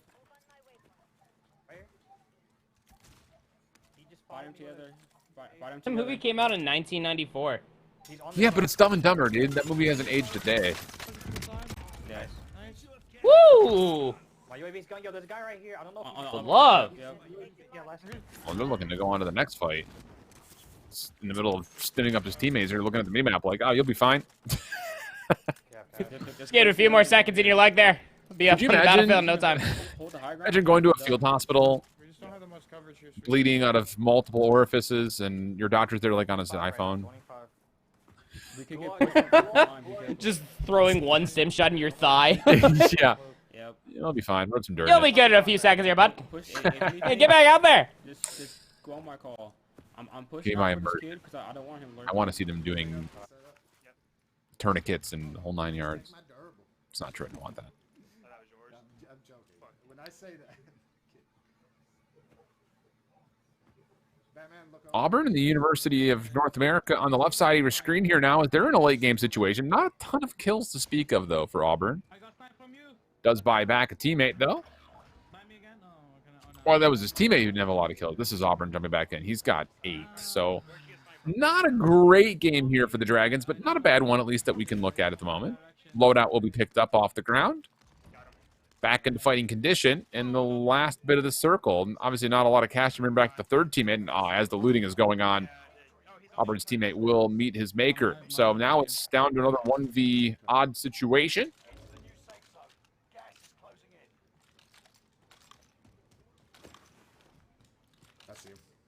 Top 4, I mean, yeah, I was about to say, if you can find all these kills relatively for free, you might be able to put yourself in a position to be on another screen to tally on up for your total. The University of North America are just behind first place at 134. Oh, send it. I mean, what have you got left to lose? Worst comes to worst, you're going to get another game in this hour. Does find one, immediately gets the double knock, and yeah, full-on cleanup. Is there enough cash to buy back? Oh, there is. But Auburn in a little bit of trouble. Put it on TikTok if he finds this kill. You've seen those TikTok edits, people doing Warzone stuff? All the time. They always show up on my feed. They're hilarious. I don't know who the first one was to do those, but like now that's all anyone posts are like edits that look like that. And I kind of feel bad for the guy that started it because like that was like his thing. But there's like 4 or 5 people that are doing edits that are just like that. They're Can't hilarious, copyright though. an idea. Well, I mean, you can. There's just a lot of... For a TikTok edit, would you really have to go through all that? No. Yeah, it's actually funny that you mentioned that. One of my buddies has got a really big Russian following on TikTok. He does like any English speaker learning Russian videos. And there's a big content creator in Russia that's like stolen a bunch of his videos and like he can't do anything about it. He's just like, well, I'll just take it as exposure, I guess. He starts slapping his logo on everything now. I mean, it's what our third game. 4th place finish though for U of NA. And it's a 20-kill 4th place. Not bad, not great. You'll tally it for now, but that's definitely the one that you're going to keep in the front of your mind saying, we need to replace that one later as we get deeper into this skill race format. Yeah, that's one of those games that are very replaceable. You also saw KSU there in the 2 feed. They went out at 7th. Didn't get to see how many kills in total that they had, but also a very replaceable game later on. Teams that still need a very good game to almost stretch their legs here halfway through the hour number 2 is right on your screen here. The Bobcats, Texas State University, whether it's that they have not fully tallied other games or they have been less than a desire, they are currently near the bottom of our leaderboard, actually, Alan, right now at 21 points. Let me know when you want to pop UAV. It's 120 points behind first place, to put it in perspective for everybody. Yeah. Positioning. But again, the thing is, like, if you've gotten a couple of lobbies where you know that they're like low kill, low placement, you can make up the gaps pretty quickly. Because as we get deeper and deeper into the hours, you know, the teams that have great submissions are just looking to make marginal upgrades to their point tally. Wow, dude, I'm safe. Texas State find themselves continually in trouble in the mid game. As Patrick is down. He came down. Shots pretty good for Draco. Hipfire will finish things off. God, the Hipfire's crazy right now. Everybody's got a satchel. People res, 154 people res. Almost makes you want to hop on and just run around, just hipfire everything, huh? Pull out the sniper, hipfire it, see what happens. Across the map. We'll see you on those TikTok edits. Jacob, you call it since you're... They can do better about getting. They're stuck in the. Yeah, pop it. Yeah, he's pushing up right now. One's pushing up, the other's not. I just one of those things is like it doesn't take much extra effort. You just down the one repost. down. Safe. Ooh. Good shit. Good finish. Yeah, I mean, TikTok is like a mini YouTube for me. I just literally open it up and I mostly see golf, COD, and cats. They're in this building. They can see us, I think. Yeah, I've been getting a lot of people doing like music duets. They're not looking at us, but I mean, oh, they're shifting right. They're shifting right to airfield. Tagged one. Shots. Okay, now I'm starting to see why Tactic wants this quick refiring sniper rifle. He's hitting a lot of shots with it. Considering it's like a 3-time scope. Getting a lot done with this. It's a campaign weapon, Alan. Let's call it what it is. It looks like it came straight out of the campaigns. It's silence and everything. Yep. Draco, drop your money. Draco, drop your money. Or even Hamza, Glow Frosty, Arclock Peak. That's true, yeah, that little ACOGs, yeah, AX50. ACOG, yeah. He's on the very top big white. There's two. They're just looking around up there. Left, down left. Nice. Look here as Trojans out of Dakota State find themselves in the midst of the battle. Near the late game moments, 7 total squads remaining, still need to get their third teammate back into the mix, but plenty of cash to do that, pending they can get to a buy stage. And actually, Brugge seems to think that he's still under threat from just above him. Rap comes out, though, from Chris Quesadilla. Based on what I like to see. Y'all might want to just leave, honestly, get out of there. Probably hiding in the bush. Grab his shit. You gotta jump, surely, right? I don't think It's still so hard to be able to read. What is that, 11 total teams remaining? I can't help you, They're for Brugge and Co. Nice. Yeah. How to play fully against the zone, knowing that they have to leave the high ground, and well, there's only one possible move that they got, and that's just eating themselves up the top side. Yeah. I don't think there's anybody in this anymore. Like, we're good. We can move up. Right there, he's at the wall, Wait. The crack in the wall. Gulag for Draco on the right side. Early damage in that fight. Oh, just gets net. Just a little chest bump inside the Gulag right there. He doesn't come away with. So now we take our focus back over to the Trojans. I'm with the Trojans, which was a combination of the Dragons and the Trojans. I got one. Wow, okay, dude. Is it me, or it's like, are all of our teams finding immense amounts of value with clusters and precision strikes tonight? Definitely more value than I have the entirety of Warzone's life, so yeah. Let that put it into perspective. Yeah, it's quite impressive. Doesn't look like there's any sort of RNG involved. The point that explosive is being dropped from the sky, but Brugge's under pressure. Just has this very slim tree, but it's just wide enough to give him cover. That's a good tree. I'll remember this tree. No, I won't. It's all duos. Oh, yeah, on the wall. Shots out. Ooh, crossfire situation, though. Yeah, it's tough. Brugge will drop from the player to his right. No self-revive, so now it's just down to Quesadilla to try to get something crispy going. That's just bad wordplay. I cracked one. A for effort, Alan.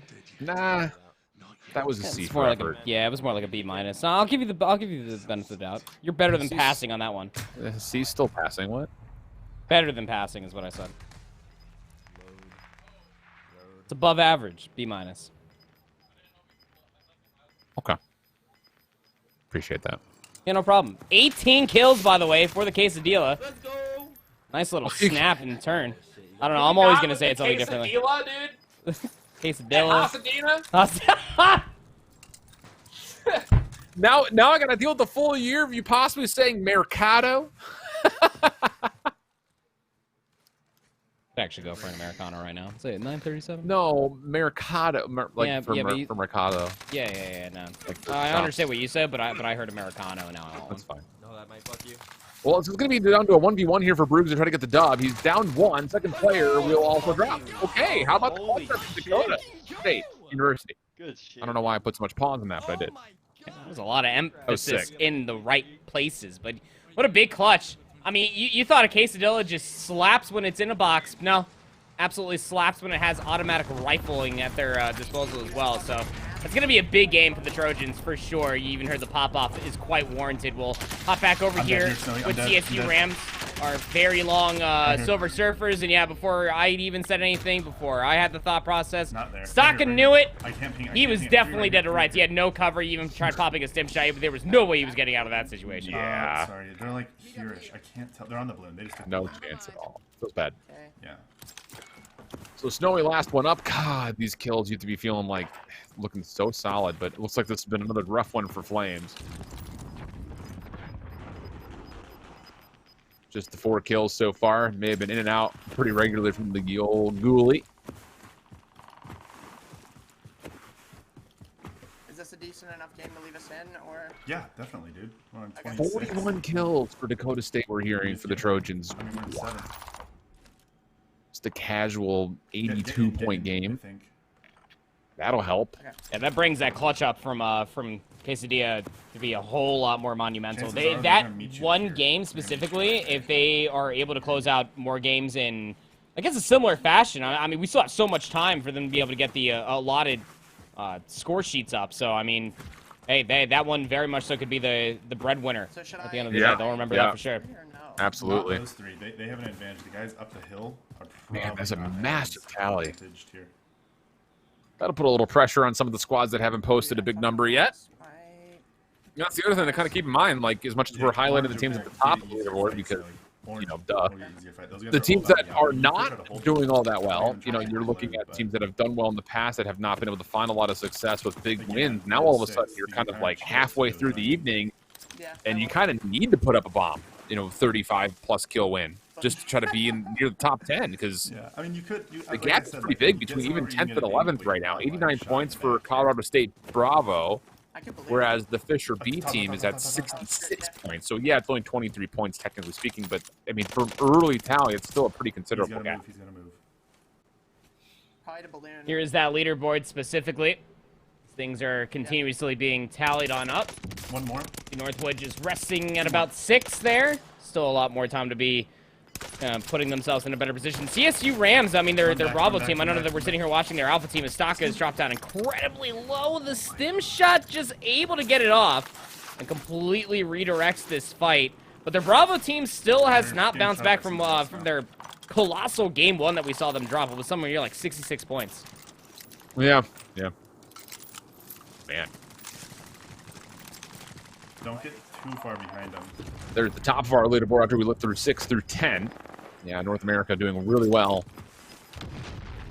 Supplanting Florida Gulf Coast, who are still the only team that we've seen so far that are pulling this kind of rogue solo player, which, again, I like. You know, if you've ever watched the top content creators and competitors play this format, that's the way that it always goes.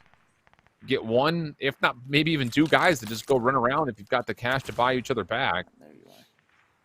Everyone else is playing pretty close to the chest. It's a full trio. And who knows? There could be a situation once we get back to full custom that Florida Gulf Coast won't be used to playing as a squad. I think it still promotes really good habits, though. I mean, even in custom lobbies, to be able to have that one player that's willing to go take off angles, be able to branch away ever so slightly. It's boundaries, Alan. Every team needs they need to learn these boundaries. Very true.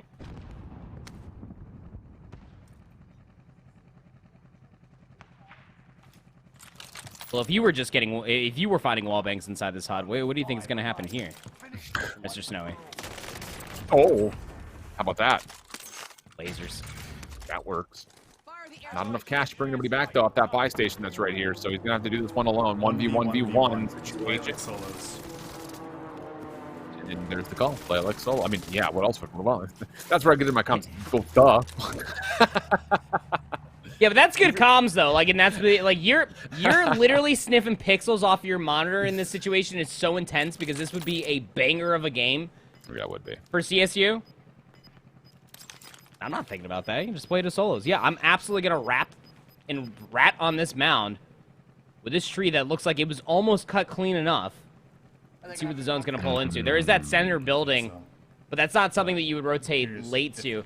The way that you play this is keep the slower side of the zone to your back. This is so smart from Snowy. They keep the slower side of the zone to your back. You will be the last to rotate in. Well, the problem with that rotating last in is the fact that he's got elevated ridge lines in front of him. They're fighting right now. He's top of that rock to the right a little bit. Yeah. Oh, if they're fighting right now, you got to go. Get in. The other one's still Pick left. the prime real estate up. I think there's a player who was blocking enemy. Just saw him as he was scoping out. But yeah, I like this rotation. Just hit a little bit of a flank, cut this off. He's down. And it's a 1v1. Red dot on his minimap. Just hunt him out. He was right. No problem. Let's go. Casual. Easy win. Wow. Colorado State playing with some heat today, brother. Both Big teams. 31 kill game. Big 31 kill game. And again, you know, getting the wins, yes, that is massive. But also consistently getting those wins while consistently dropping 27 to 30 kills within those games, that was like kind of like the margin. That was like the threshold you and I had drawn up when we moved over towards kill races. So nice to be able to see CSU Rams. I'm never not going to shake off the Silver Surf mentality from them that they've been riding the entire time throughout College Warzone until they actually win it. But they are poising themselves quite nicely to maybe try to make me eat my words at the end of the evening.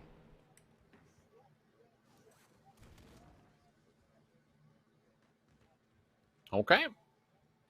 Man.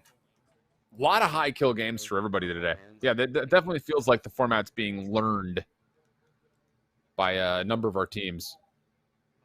At least in some regard. But again, once we get back to customs, how does that translate back? You know, you got to be able to snap back to it pretty quick. Yeah, we just got to redeploy. We cannot tell that. UAV gets popped. Fisher needing to rotate. And you see the markers on to where a full team is, at least at the moment. Should be good to get out of here, no problem, though. And, yep, that'll be fine. Stim, redeploy, move on to the next. And they're going to go right into the heart of mines, okay?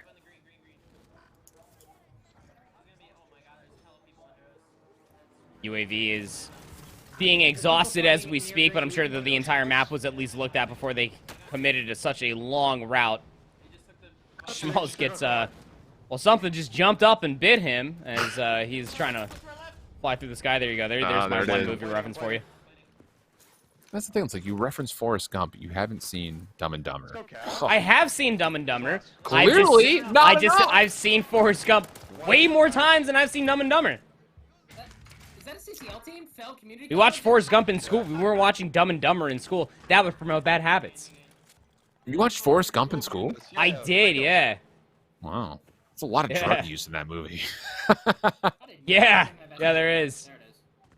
Better than watching like Walk Hard or something in like musical theory class or something and like trying to like reference it. Walk Hard, the Dewey Cox story with John C. Reilly.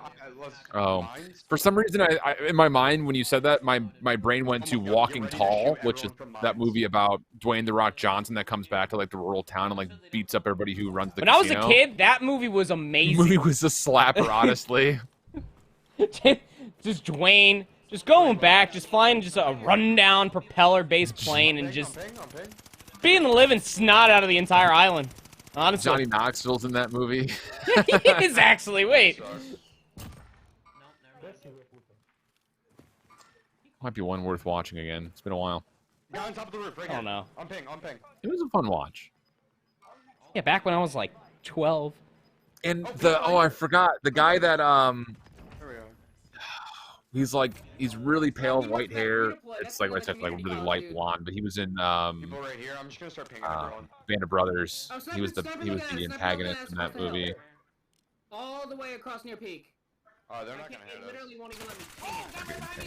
Uh-oh. Small's in trouble. Speaking of Saving Private Ryan. Not that we were talking about that, but Band of Brothers, Saving Private Ryan, same thing. I'm coming, Schmalls. Oh, man. Schmalls is trying to put him on Talk to him, skates. Schmalls. Any plates? You got plates. Waiting for a little bit of help? Okay. SOS was received. Yeah, we're doing really good on kills. 27. Fisher, you are doing very well for kills. Now win this game. As we take a look at Northwood, as I don't know if you saw on Twitter earlier, but I definitely saw it, and I was waiting for it. Thugger with the croc cam. Yep, I don't know what that means. All I can tell you is that if McCormill's out there, I'm sure that he's hoping that they are at least in sport mode for the tournament. Why? But, like, why croc cam? Because he's clearly not going to pander to me and put back on the bucket hat, so this is the next best thing. And they're actually, they're Crocs from the movie Cars. Have you seen the movie Cars? Yeah, hello. Literally, yes. I don't know. I watched the first two, and then it started getting weird when they started making them on the TV shows, and there's planes. And you got to follow up. Where did that get? Where is this guy going? This guy want to take a. What is he doing? I think he assumes that Thugger is the owner of this house, and he's just trying to like run in, like steal his TV, and then try to dip back out. But I mean, he almost got away with it too. If it weren't for those meddling kids and that dang dog. That's too funny, man. That was a heater of a game too. That Northward one. That Yeah, sucks. Let's go. Let's go. Let's go. No, you're dog shit. It's snapping. Pop off, That was dude. Cap Crew. No, I need to get played. All right, Fisher teammate A or B, pop off. That's a shut Going up. crazy out here. It's going a little crazy. I know. I need. Honestly, it's warranted.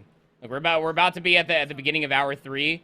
This is right when all the caffeine and all the excitement just basically just kind of like coalesces, and you just become cracked out of your mind. I'm here for it. All right. Now, you know what I'm talking about. No, You I don't. You played in tournaments before. Yeah, but I've never been a gamer to like do anything caffeine related to like get me amped up. The durable one is like all you. B-Boy Shift would have absolutely drank a monster before a No. Warzone tournament. Nah. I use that to That guy had. I'm rotating Nah. left. Waiting for B-Boy Shift to Not come back. me. That's what I'm doing. It's fake. Yeah, yes. Perfect. Okay. Final circle moments. 3 teams at Full third squads all around for everybody. and then we third party. I see the other team in here. Oh, good. You just take the shot. Other teams below us. Hey, look for No, the don't other take team the below shot. Me and Cap. They don't need to know. There you go. Wait until he's on the open. Easy beams. Yeah, but he might be in the circle now. Go here. The down is fine, but can you get the finish? Looks like the team's on a different mentality. I'm good. I'm watching for these right push out. There had to be more with him. I mean, it's 3 sets of 3, so. The math isn't adding up for that guy to be by himself. No, not at all. Unless it's Courage. Could you imagine? It's probably not. Probably But not. imagine. VCU on the second monitor, also in a late game situation. It's actually a squad v squad finish.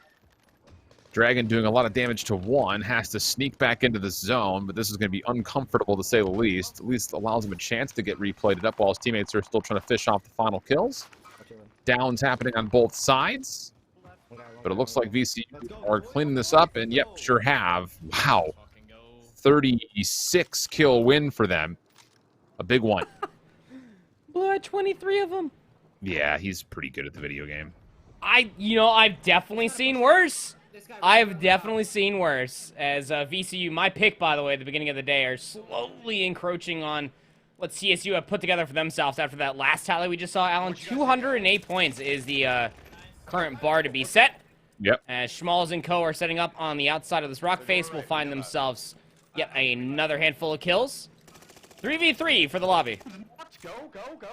They should know that this team's over to the right. This is the same team that Schmalz was shooting at when they came out of that little factory to the right side. So should have a pretty good idea as far as where they're going to be contested as they look to rotate into this final circle before it starts to move around. And the kills are coming through very cleanly. All of it by Cap Crew by the appearances that we're getting. Or maybe those snapping. Kind of hard to tell. They both have very similar colors. Another down comes out. Should just be one more they need to find. Self-reviving on ping. There you go. Back right here on No, ping. no, one more. Just kidding. That was There you not go. the self-revive, and they're They playing should- for the they should have this, no revive? problem. I mean, yeah, just wait. Good? Good? We're good, right? Yeah, we're good. All right, Yeah. there he goes. Fisher loves that. Big energy. That's a couple of wins that we've seen from them now. So they're definitely moving up the leaderboard as we complete our second hour of action here. Reminder for anyone that happens to be watching, You got to get your submissions in before the 4th hour comes to a close. That's before midnight Eastern time. You don't get a chance to continue on past that midnight period. So make sure you get your submissions throughout the evening. And as we jump into hour number 3, when we come back after the break, now it's down to kind of getting yourself your 5 scores and then trying to build or possibly replace after that point. So that's what we're going to be looking forward to when we come back. Don't go far. More of Qualifier number 5 on the backside of the break.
Welcome back. We're halfway through qualifier number 5. 2 more hours of playtime available for our teams to submit their 5 best scores here in the Caldera Trios kill race. But before we jump back into the action, I want to give another shout out to America's Navy for helping us put this all on throughout the entirety of College Warzone. If you want to find out more about opportunities available to you, not just in the enlistment space, but also, of course, what they're doing with the Goats in Glory, make sure you check things out by heading on over to Navy.com.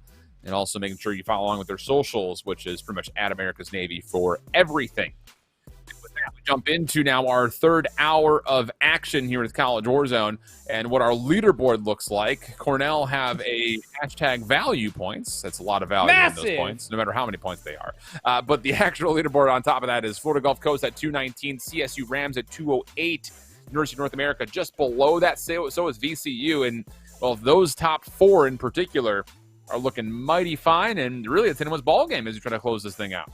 Yeah, I mean, we had the clutch from Trojans Esports and also Fisher Falcons A popping off not even a few moments ago. They are slowly encroaching their way in towards a top 5 situation here momentarily. It's going to be very interesting. As you were saying, we are past that halfway margin. You have 2 hours left starting right meow to be able to get yourself some of these better scores, be able to get yourself that first place prize here in qualifier number 5.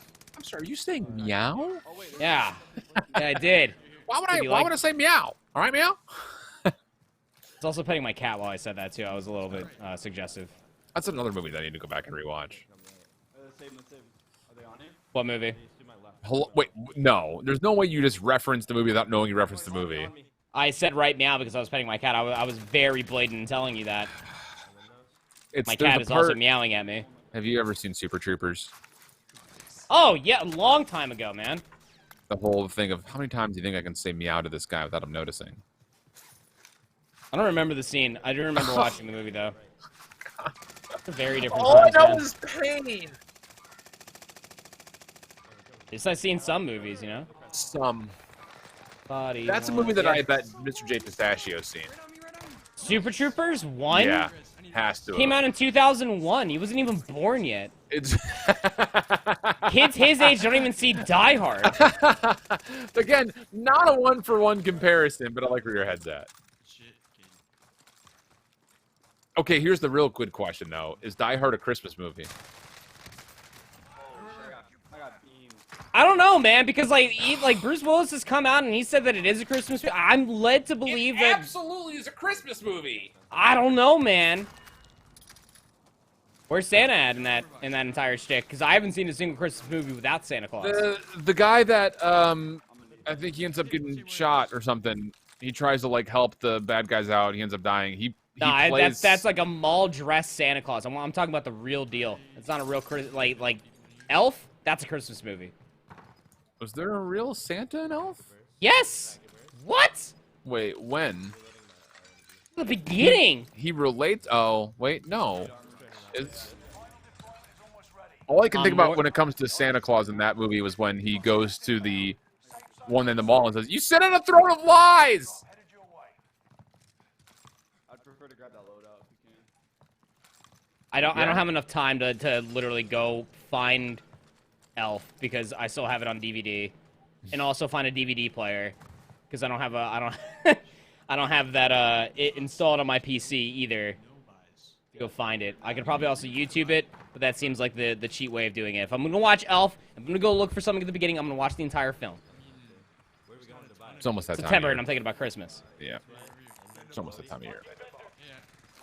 Oh, Colorado State is apparently also in Dakota State's game. So we saw this happen a couple of times when we were casting last in qualifier number 3. And this is, again, like, do you know that they're in the game? Because if this is a final circle between the 2 CCL teams, A, that difference between winning and losing with 2 squads that are sitting near the top is important to know. But B, how many kills as a squad you've been able to tally when you got another team out there playing for high kill counts? Well, last time that we played this, both teams were actually at a pretty remarkable tally. It's a lot of players in Warzone.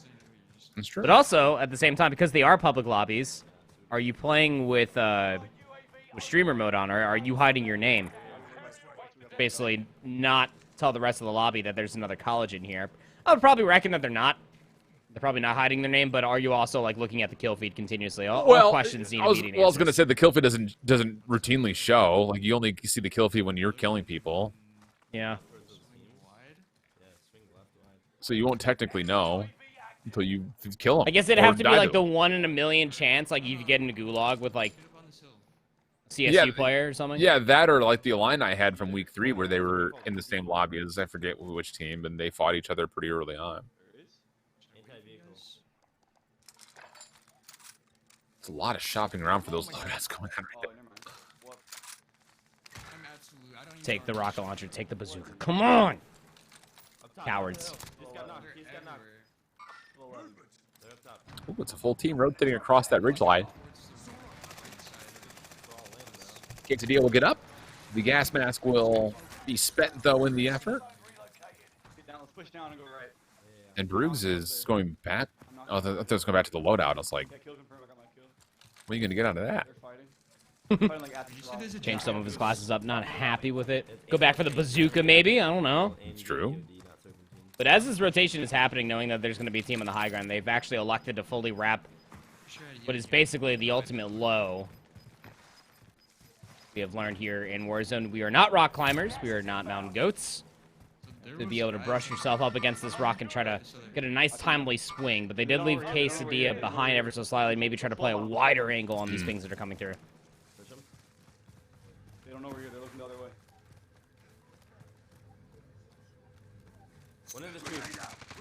Nades up top. Team close, though. Oh my god, on the other side of the rock. Oh, yeah. Gets the knockbacks away. Flashes himself.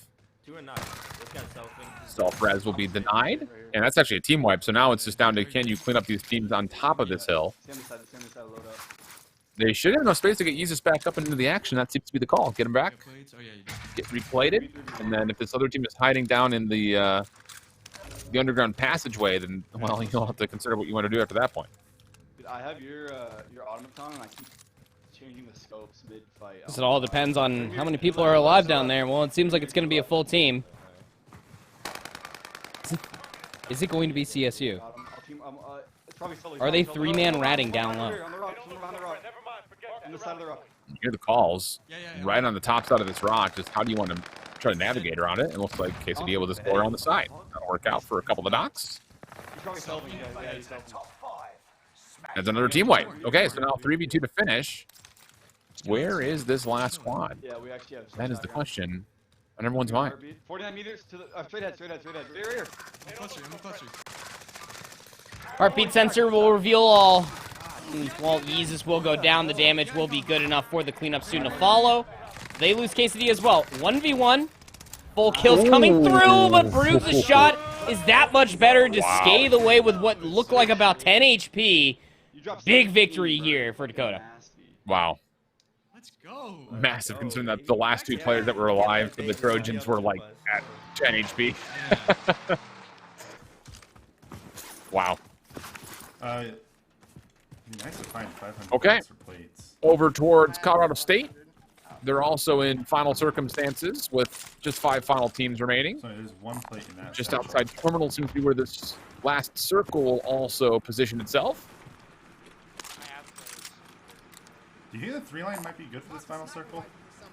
I'm gonna try. And they're already talking about, did they want to possibly play with a little bit of sniper rifle action if it continues to go outside of the buildings? I think 3-line is great everywhere. Yeah, Staka was asking the question, but I think that was a mere formality. He's already picked it up. He already made his mind up. These guys look decent. So I say 3-line's great everywhere, so long as you hit your shots. Now that was a long-range shot. Okay, I'm willing to give you a pass, but doesn't seem like he wants to stick with it. No. True gamer. Getting told that Trojans Esports put up a 30 bomb, so that's another 60 for them. That'll do quite nicely for their overall point value. We'll put them up to 200. That'll be right there beside FGC and CSU Rams A.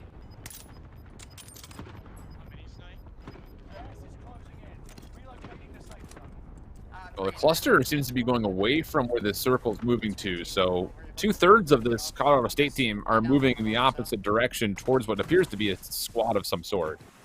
I'm going for a loadout here. While Staka is going to decide to play for loadout by the sound of it. We decide the 3-line isn't really working out for him. Yep, going to go to STG instead. Little hut building right here. He's in circle. Is it a good spot to kind of block parts of the zone for his teammates to come back to as they continue on their hunt on the final buildings that seem to be in that bottom part of the circle? I'm going to clear away the rest of the storage area. See if they can find anything. Leave stock on. They're lonesome. The sweat team is over here right now. It's actually a really good position to be at. It's actually going to be on the slower side of the upcoming gas as well. Plus, you still have that ridgeline to maybe help things out with. But it seems that Flames, Snowy, they're under pressure. Just outside of these tin areas, and well, yeah, I mean that's going to be the call for Staka. This team had no idea that the side angle was even going to be something that they had to be worried about. Well, Staka will let them know some good damage to come all the way through, but not enough to fully collapse on this entire team. Well, now you have to keep your focus forward here. Snowy down low, Staka still plating, but it looks like Flames has gotten the single team wipe. Okay. Big time for him to show up after we saw a couple of different performances where he only had 4 or 5 kills. Staka once again in trouble as the rest of Colorado State is going to have to rotate into this zone. Cluster strikes to make life extremely difficult here. Staka is going to just barely sneak into safety. Barrier up, doors closed. Everyone wait out the storm, but only for so long because they're still being held here pretty hard. And at least Staka's got a gas mask to possibly just explore the outside of the zone to rework his way in, but as Snowy drops, he's making the call that he's being finished. Nice little light up here. As Staka's going to go for the res. Have to get this off quickly. Oh, not going to work out.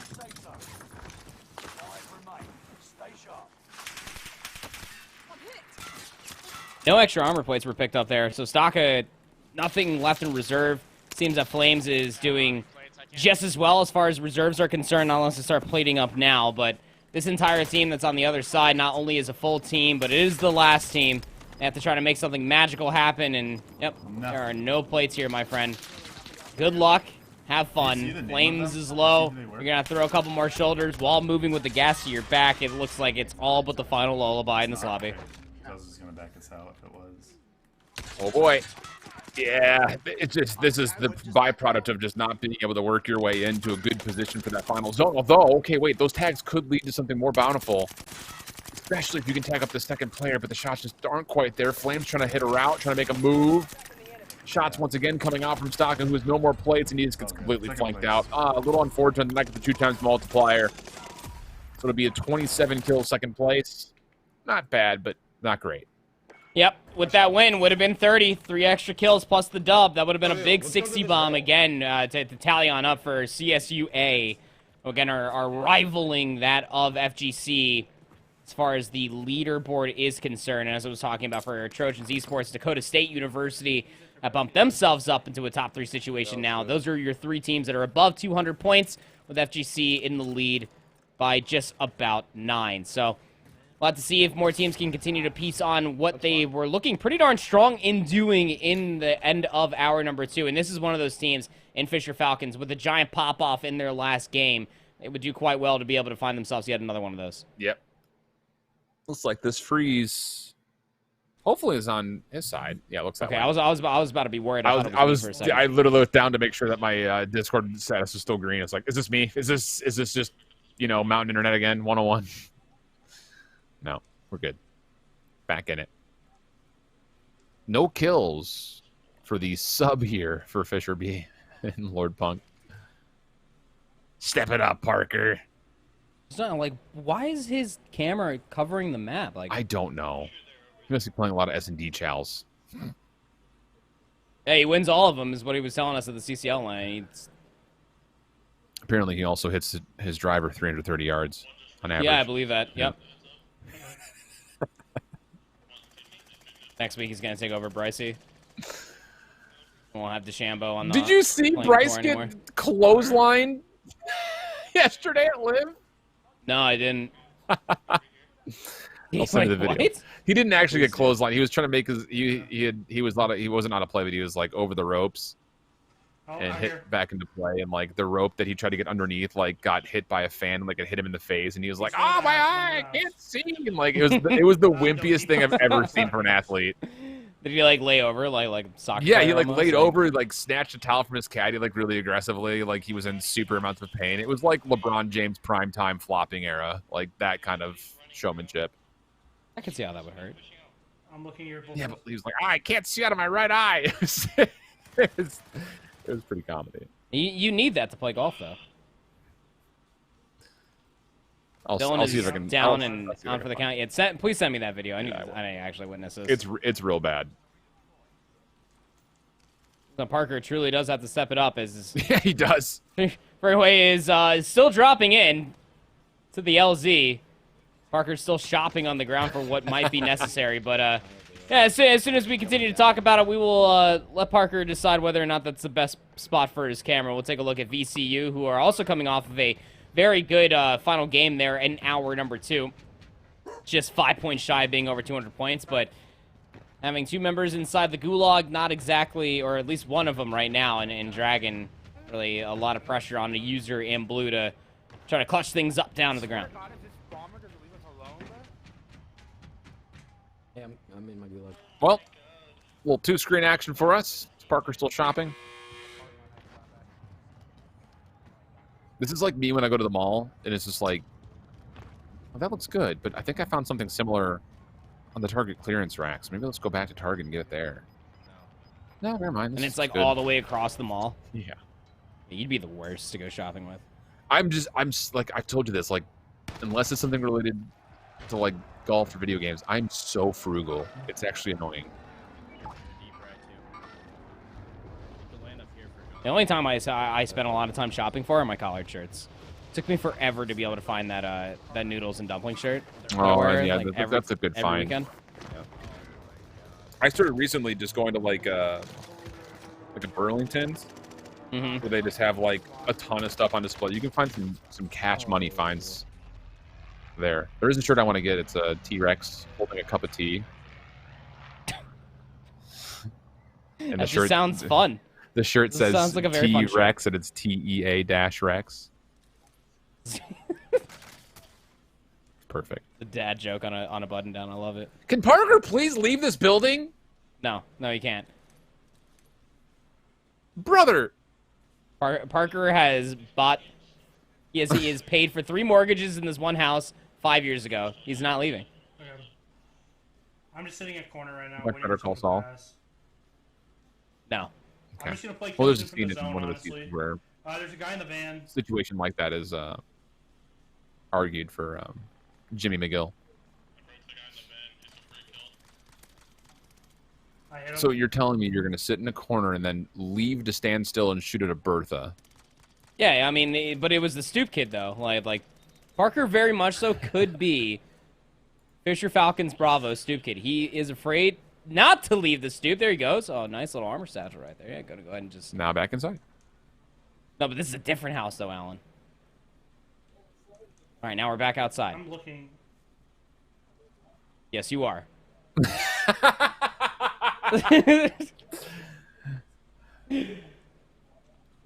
It's too funny, man. Parker's such a catch. He's always so funny when we get to see him at events. Yeah, he's comedy, man. Boston, Yeah. He's always you can always mark him for a good time. Maybe not a long time, but a good time. We don't know where this zone's going, by the way, Parker, but I'm guessing you guys are safe. Nice shots from Freeway as Parker's just holding the cross like he's about to go storm a bomb site. Gonna have to make a play. Okay. I mean, placement points are on the line here. 7 squads, 13 total players remaining. Where's it at? The bot? Okay, I see it. He must not play a lot of Warzone. That's what I'm thinking.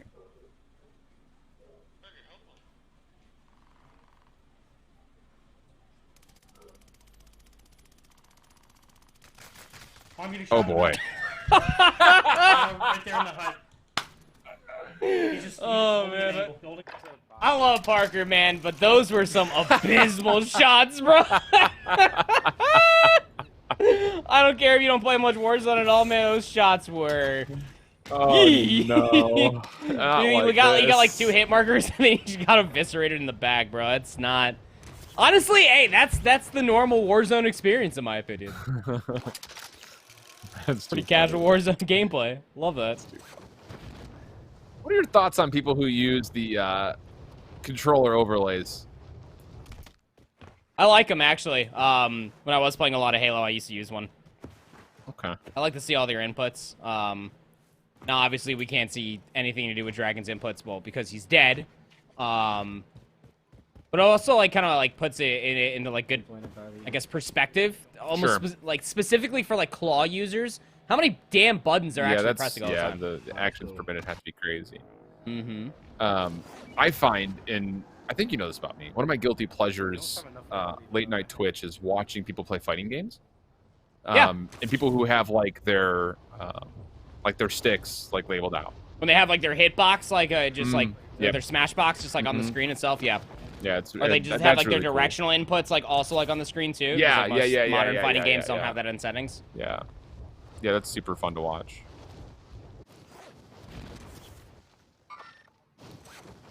Oh, my God.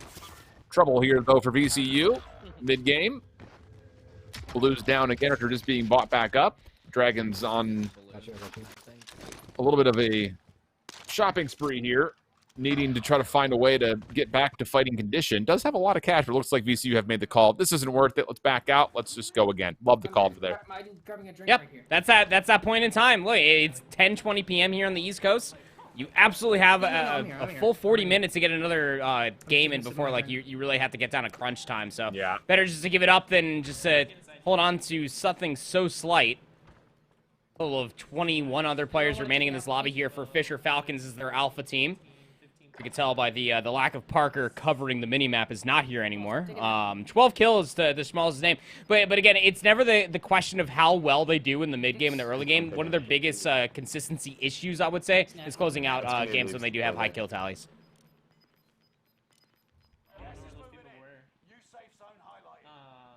Okay. We can move over here.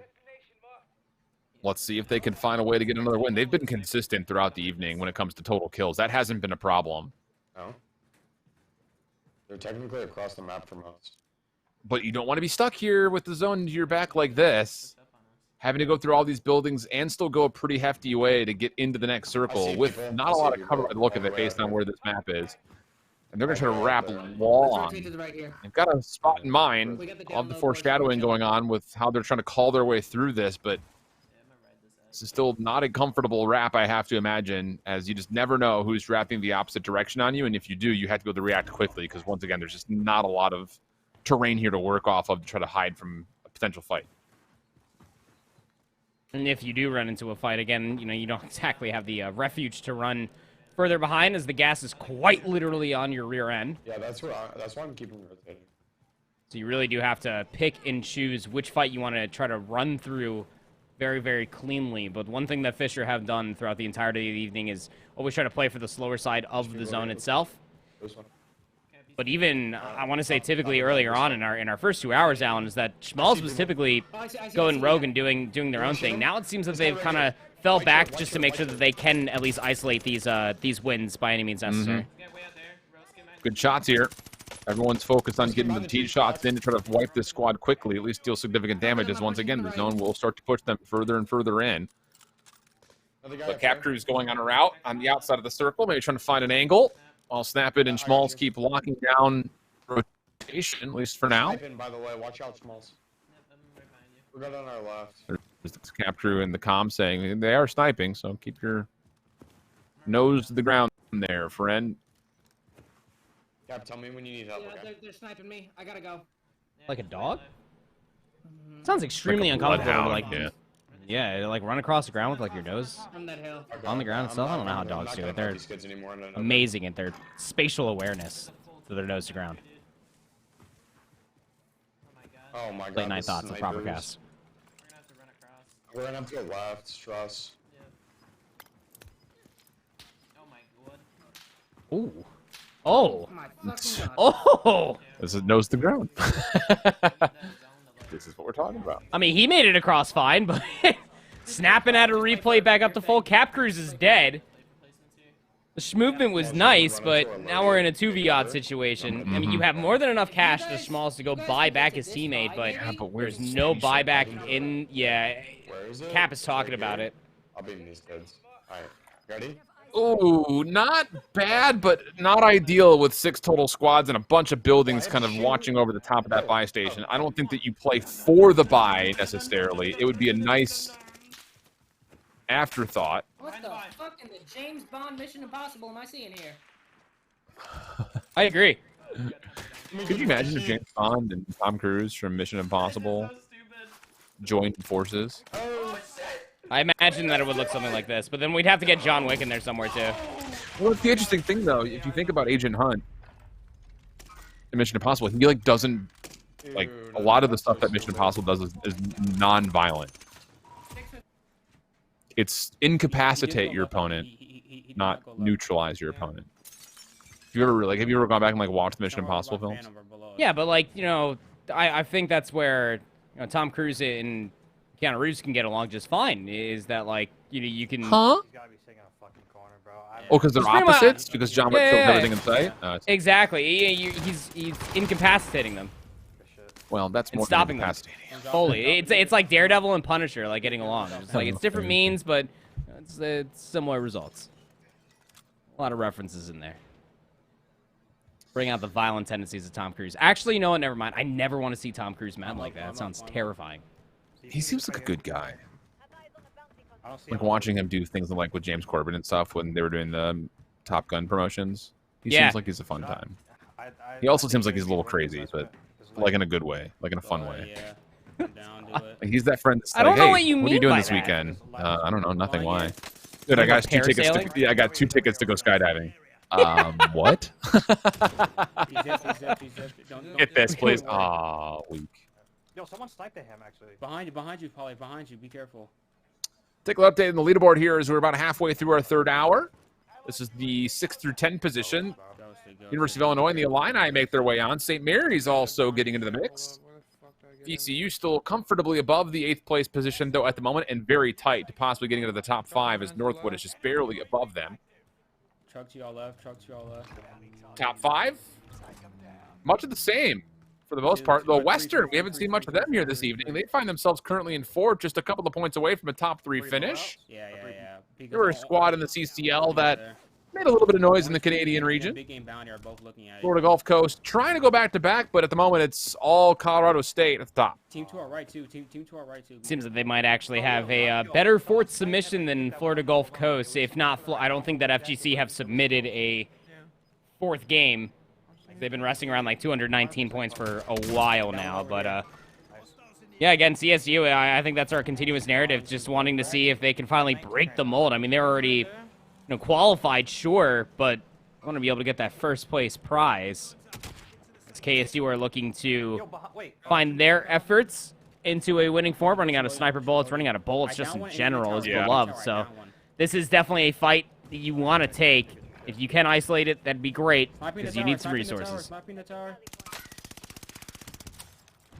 I can't see him in the tower. He went back down. Little spray and pay to the player up top. You're good right now. He's peeking the tower. Okay, he backed up. He's peeking. He sees me. He sees me. He's a fucking I don't know if that guy peeks again. He's literally... he's only looking at me right now. Okay, that works. I'm crossing. Ooh, only a couple of bullets to register, though. Not quite enough to really make significant headway, but Beloved still wants to hit the triggers. Get on in there. Plates, bro. I know more plates. God, it's going to be so weird watching Warzone 2 movement after everyone's been so used to slide canceling. Oh, I'm going to be here for it, just watching people try to finesse and dive their way through windows. It's going to be a good time.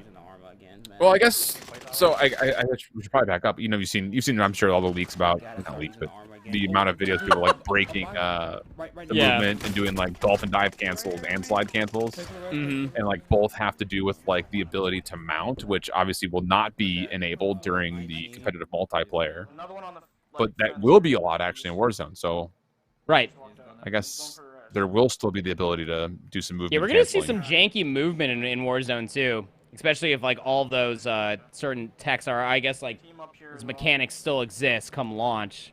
Yeah. Interesting. I'm ready to get rid of like the 100 million different weapons and reset into like one game set of weapons. Yeah.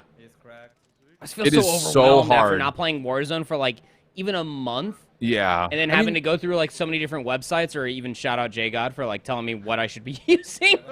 The thing about it is like, you know, people like JGod and True Game Data and stuff like that. Like without those, especially True Game Data, it's just like you wouldn't know what weapons are good or bad because there's so many. Yeah. Hundreds, bro. What a brilliant idea that True Game Data was. Wow, Dad, chill, bro. Okay, don't come to me. Don't come to me. I'm making a play here, bro. All right, Sue. Let's see it. Get in there. There's another team that did very well 2 qualifiers ago. Queens Esports. This is wildly aggressive for Sue. I don't normally see him doing these types of antics, but I'm all here for it. Completely isolated from his teammate. Already lost versus long ago. I'm 6 step away right now. Feels like a campaign mission though. He's slowly and solely trying to break inside this complex. Yeah. Okay, well, I'm not trying that. You must neutralize the Nebula 5 formula. One orange, okay? What You button play is the it to get to campaigns? slow down? I forget if you're a campaign guy or not. I played like halfway through the Vanguard one, and then Wasn't worth it. yeah, I don't remember why I stopped playing it, but I just wasn't like The roof is looking at I don't know, I wasn't immersed in it like I was the Modern Warfare 2019 one. I think out of the past 3 that has come out, that one absolutely slapped. Yep. Oh, dude, that one, even Cold Wars was really good. The decision making and that impact game was going, and the little Easter eggs that you kind of had to find that were like very kind of incognito, very spy-like was cool. Yeah, the Vanguard one was fine. Like, I think if it weren't for Modern Warfare 19 and Cold War being out before it, it would have been like, oh, this is a fun campaign. But it's just like, dude, the bar was set so high. Yep. This is I just feel like I didn't get my character development in Vanguard as much as I wanted it. Like, there were so many different characters and so many different missions and so many just like different storylines. I felt like I was getting like ready to have to open up my Call of Duty Vanguard tablet and read like the lore on that specific mission. Right, yeah, it was one of those things like, here's your team of 5 people, and the whole campaign is going to be you playing as each of the individual 5 players and what their backstory was to get to where they are. And now that we've done that, okay, here's the end. Like, it just felt very cookie cutter in a way. I mean, especially compared to the other 2 campaigns before it. Because the missions were fun in the campaign, and the different environments were cool. But I think just like depth of story, just compared to Modern Warfare 19 and Cold War, it's just like a good luck. What do you do? Like, they were so good. On me, look left, I'm excited for this one, for Modern Warfare 2. Yeah, same actually. It's gonna be nuts, especially with like the new generator, PC parts galore. Yeah. Oh man, it's gonna look pretty. I'm gonna crank up the settings for that one, then crank them all the way back down and play multiplayer. Yeah, I'm not gonna be able to crank the settings for mine. No, you don't have that option. I mean, I could just play like locked to 60 FPS and it'll be okay. Yeah, no, that's what I do when I crank my settings up and like really just enjoy the beauty of it. I think he's in this building. Limit the frames. They have a snapshot. I don't have a super PC. Yeah, new PC is definitely on the list for next year. Yeah, you need it. I do. Alright, throwing it down. I got the finish. Final 5 squads here for Texas State, who have really struggled with getting to the late game based on what we've been able to see so far. Look, in yellow. This is aggressive. Down one. To the right. Down, got a guy on me. Y'all gotta go. I'm low. Okay, good intel at least. We gotta kill these guys. I got a rat But in this your building. teammates had to rotate in, and this is not exactly a threatening angle for Draco. He's just kind of holding. Okay, never mind. Player peeks him, and he absolutely just tears him apart. But you hear the call. The rest of his teammates having a tough time getting into the circle. And it looks like... Play for the win. Do not go for kills here. Play for the win. We're already. Is there a player to Draco? Okay, I was going to say, I'm pretty sure there's a player in that window. Hard for us to see. But they're in this building. Draco gets a couple of tags in, and you heard the call, play for the win. And they apparently really desperately need some placement points. Down to one. Have you looted this building? Or Yeah, no? they could.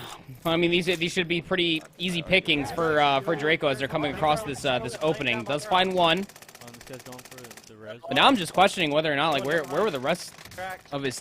Where was Tactic and Judy during that full-on redeploy, and whether or not, like, team-shotting these people all together? Well, obviously Tactic is dead, but Tactic died essentially all the way on the backside of that redeploy. Yeah, it's just, I think it was just Draco that made the redeploy move. Everyone else was so focused on the team in front. So. Well, no, Judy was next to him that entire time on the rooftop. Was he? Yeah. Oh. There was a team here. It just didn't feel like it because, like, again, like, all those shots that were coming through, like, on the backside of the house should have been team shots with Judy and Draco, and they probably would have had themselves a lot more kills. Yeah, they're fighting over here. Tough place to reload. Right on my ping, right on my ping, dude. You have any extra AR in They see me, there? dude. They see me. They see me. Dude, Oh gosh, chaos. And, you know, that now we're starting to really kind of hear the difference even in comms between some of these squads. Like, this feels frantic in comparison to the other teams that we've seen in these routine late game moments. Yeah. Finished. They got finished. It kind of feels like everyone's got an idea of how they want to play it, and It's either a 2v3v1 or a 2v2v2. it's a lot of negotiating, so to speak, debating what we want to do here. Tracking enemy. On me. We've got a good look. This team kind of stuck behind the rock as they have to still rotate in just a little bit further here in the next 40 seconds. Team's fighting off to the left.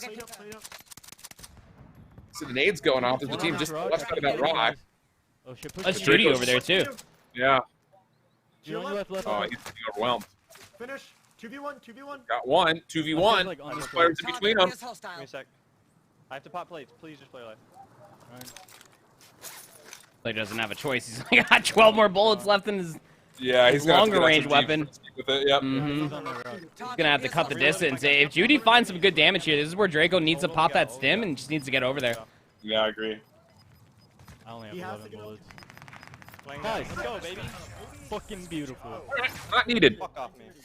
Alright, we got an hour and a half left. Let's get this, All right, my bad. Like, yeah, I didn't know I was on. Green tea is hitting. Holy shit.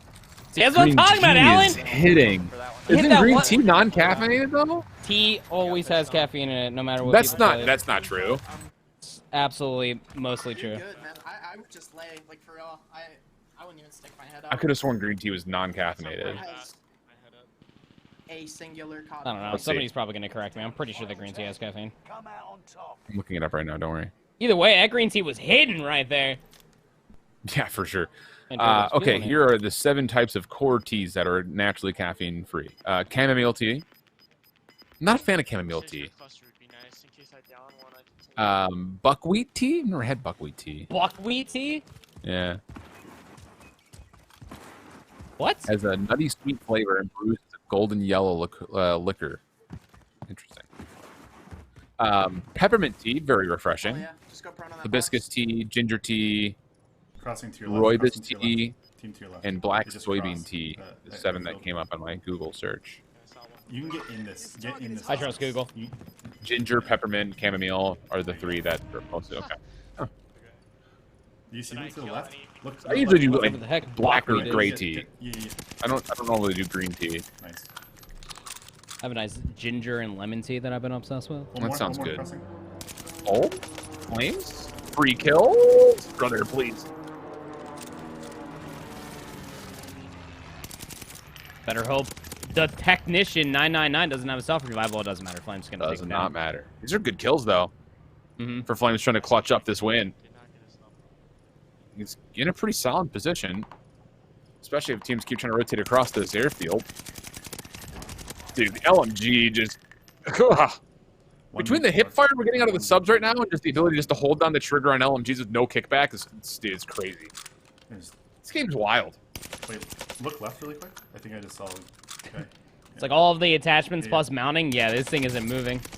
Ooh. He's not even mounting. That's the thing. He's just sitting here standing up. Sitting here standing up. That's close right here. It's a 1v3. 1v3. He was like right here. Honestly, just full How's he do that? How you do that? That's how I picture like a centaur, like sitting down, but like technically would still be standing, right? Yeah. Unless if you think you can win this. 2 legs in front, sitting in the back. That's true. Well, I guess. Yeah, if you think you can win, play for the win. I think you still consider right? that. I think you still consider that as sitting. I like your odds against. You're right, yeah, because if all 4s would be on the ground, he'd be laying down. Yeah, Yeah. you're right. Dude, he might clutch this. This is a 1v3. He broke the second armor on the player deep. You're chilling. Got one knocked. I'm up on the 10. Play the 10. He's got a great angle here. Oh, he's wait, what? This is a bold call. We got a Nikita out of that. Oh, right in front. Oh, he gets the down. One more across. Precision airstrike in. Do it. Don't kill yourself with that, please. Get the knock. Player in front to the right. Oh. You're chilling, dude. You still played that well. That was sick. If he has like another 90 bullets for his AR, Teammates are good. he probably could just chill up on top of that tent. Yeah. And probably let them have it. Oh, he played that so well. That's tough, man. I think there's a lot of woulda, coulda, shouldas that I think you go back through mentally, but I think best play available. If you don't have that AR ammo, you just hold for the SMG. You've got a huge health advantage. That or like go over to the team that you kind of killed by the runway and hope you can find AR ammo off of them. Like, man, that's tough, but a hell of an effort from Flames. Second place with about 20 or so odd kills. Not bad, not great, not bad. And they're still chilling near the top of the leaderboard, so not a big deal either way as we jump over to Fisher, who are having a little bit of trouble here in the early game. Not too much, though, as Cap Crew still has a gulag, and they still finish off the team wipe without too much problem.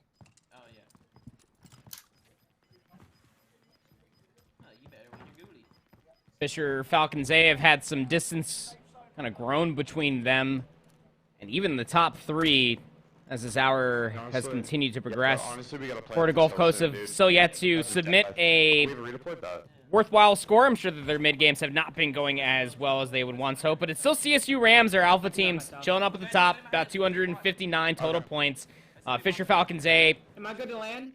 I just want to say, like, are one good game away from cutting out that distance. I got like a 30-kill game away from potentially closing that distance. They're currently sitting at 195 points at 8th. Yeah, that's going to be, again, as you get into this final hour here in the next 20 minutes or so, that's going to be the biggest thing is, can you find a way to take away those bad games? Like, for instance, for Colorado State Alpha, they're trying to nix a 13th place, 18-kill game. Everything else is first-place finishes, and all of it is near 30-plus kills. So they're in a really good position to maximize. Whereas when you deal with a team like Fisher, for instance, their alpha team that we have on screen, they've got a 23rd place, an 11th place, and a 6th place they're trying to replace. And you're looking first and foremost at the 23rd place that had 12 total kills. That's the easiest place to make up gaps. I got the right. Go to left all the way. That could be this game. I mean, a lot of the earlier games that we were seeing in the first 2 hours had Schmalz, again, fully isolated. Just all by their lonesome, trying to do the Kirch effect, I guess, as we can call it here in College Warzone.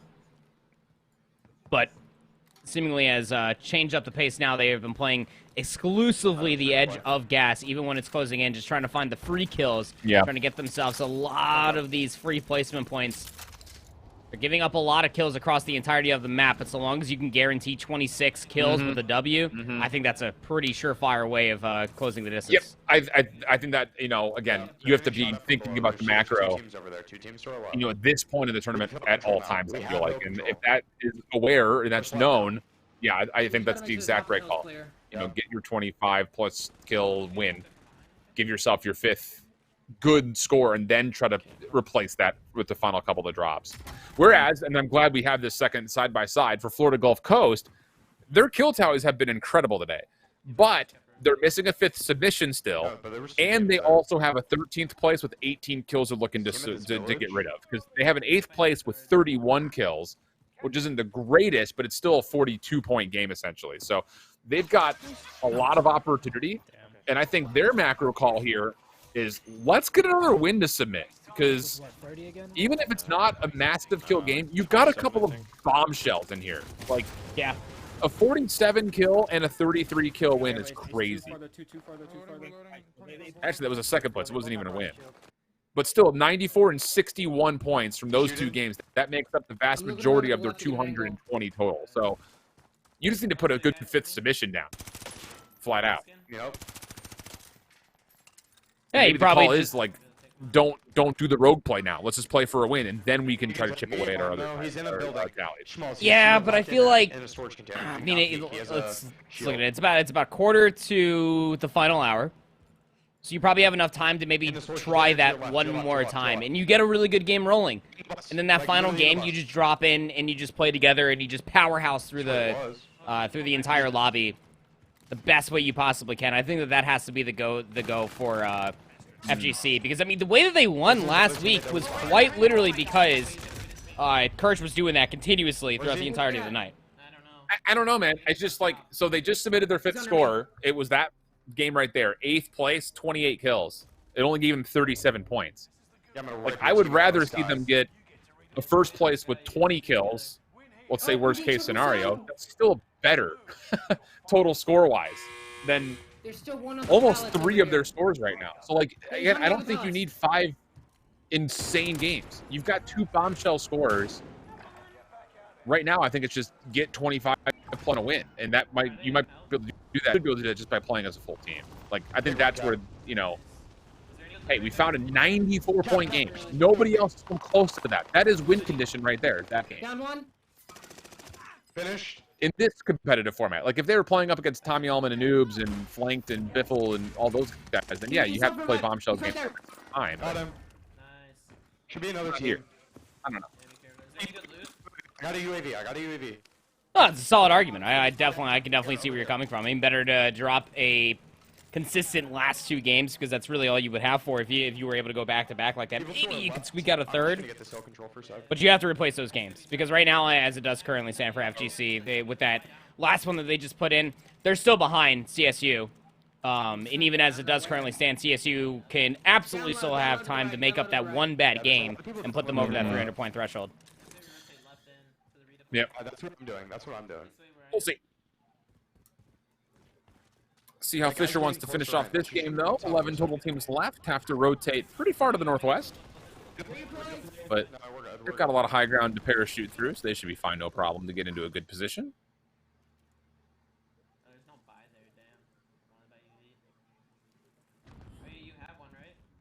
No, I just popped it. And this is passive. And I think, again, it's like, you know, there is something to be taken from a team like Fisher's, where it's like, we got kills that we're happy with. Yeah, grab it. Let's make smart rotations. Let's play. Make sure we get 5 wins submitted. I think that's a good call. Like, the first 2 hours, I'm fine with someone going crazy and going rogue, trying to get a big kill bomb. But at the end of the day, like we'd mentioned in the beginning of week 3, like, you still have to submit 5 wins. That will still be win condition. Is 5 Warzone victories at 2 times multiplier for any amount. Go to Schmalls. I'm coming to you, Schmalls. Schmalls under pressure, though. And you would even feel like that roguelike mentality, I mean, it wasn't working for them. So they, you know, specifically for Fish or Alpha here, to say this is the recipe for success. I mean, ever since they've stacked up together, they've been doing quite well for themselves, I will say that much. I'm moving up behind him right now. It's just about finding that consistency going forward, making sure everybody stays healthy, find that damage, make sure you don't hesitate. Which is why I like this call coming out from Schmalls. This was good damage that was laid down for him in all of Fisher Falcon's Alpha. Take that space away. Yep. Hold on. Very well done. Is there another team guarding them on the one? They said they looked like there were red dots on the map. And the zone continues to pull further and further to the northwest, so more rotation required.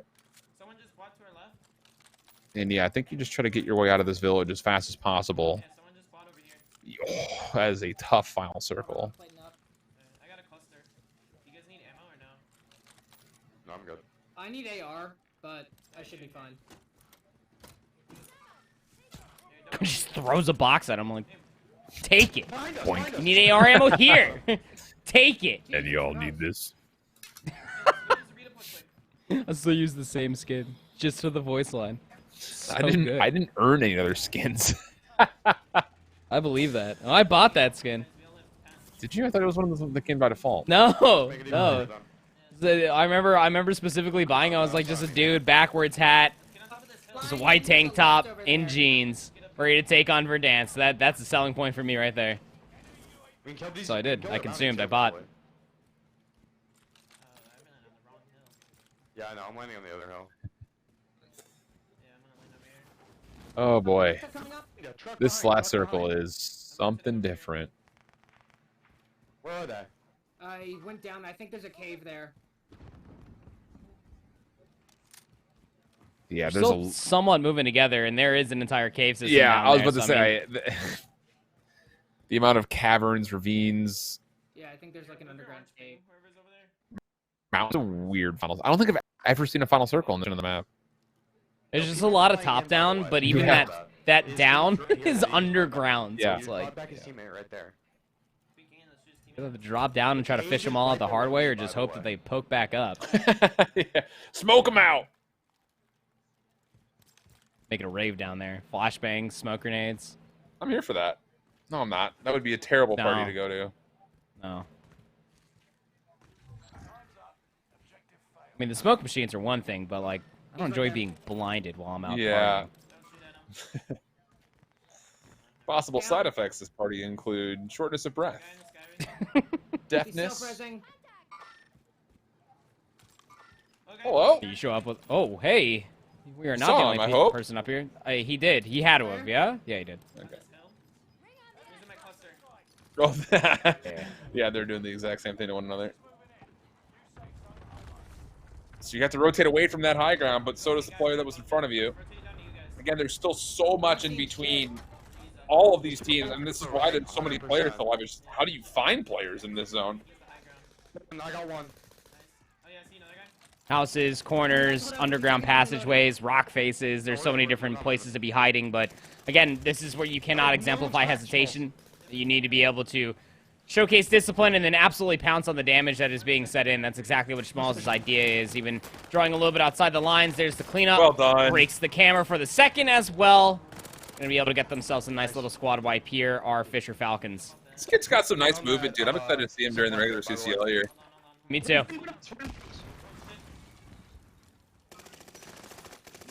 And of course, there's not going to be the ability to slide cancel. So No, I'm just going to the zone. Look at, we're in third place. maybe. Is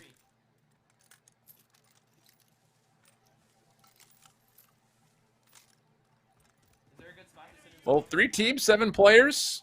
Very healthy squad for Fisher to try to finish this one off for another win. We're here because they just popped UAV. Yeah, I'm playing the zone. Yo, we have full high ground. Oh yeah, I'm getting shot. Where? Top of the hill over there near the loadout. I'm ping. Oh, good looks. Just don't peek. That's a great ping. So Schmalz but has now from shots from confirmed. this, Yeah, I was just going to say, you need to find a 3-2-1 from that range, but sure. But at least you know where they are, right? You can still pull an you just got to angle stay off alive. this. Yeah. That's why, I mean, look where they are. They got their backs all the way to the water right now. I mean, Yeah. it's one of the better spots to be in for one of these final zones. There's a team in the middle. Yeah, they're in great and then there's a position. team on the other I side. think So Schmalz we can need pop to- out we need and to let that middle team fight them. Crossfire if needed, but is that last rock in? Okay. That one is, I think. I didn't play them with like a whole lot, but like enough for me to. Looks like it, just barely. There. Oh yeah, that's a thing of beauty. Great angle. Oh, nice shots. Oh man, this kid's good. I think there might be guys below me. Yeah, Waiting for the confirmation. 2 people were looking at him, but I mean, you're not exactly in a position to maybe try to clean up these kills. Use their precision airstrike just a few minutes ago. Mm-hmm. Yeah, he's below us. But you're whittling them down, right? I mean, even if you don't find the kills now, you're taking away their armor plates reserves, the same way that Schmalz only has 1 in his reserve, so really has to play their life here to a fine tee. We have zone. Eyes still on the cave. It looks like they're thinking this is a 3v3v1, which, based on the lack of action from a potential second or third player, looks that way. I think that's a fair assumption. He's pushing up to you, Schmalz. Yeah, Pushing here they up to come. you. He went back down. Crack. There's the play. Okay, gotta get through this. Stim shot off, but again, there's not a lot of stable ground to look at. I have no place. Oh man. Guy right here, guy right here. And the crossfire positions are good though. Again, I feel like Fisher's in the best possible position they could be in. You fuck. Oh shit. I didn't know there What was was a hole that? there. Oh shit, I found the other guy. You. Oh, no. I mean, Down one kid. Cap Cruz inadvertently just made the right play, I guess. Uses the one plate.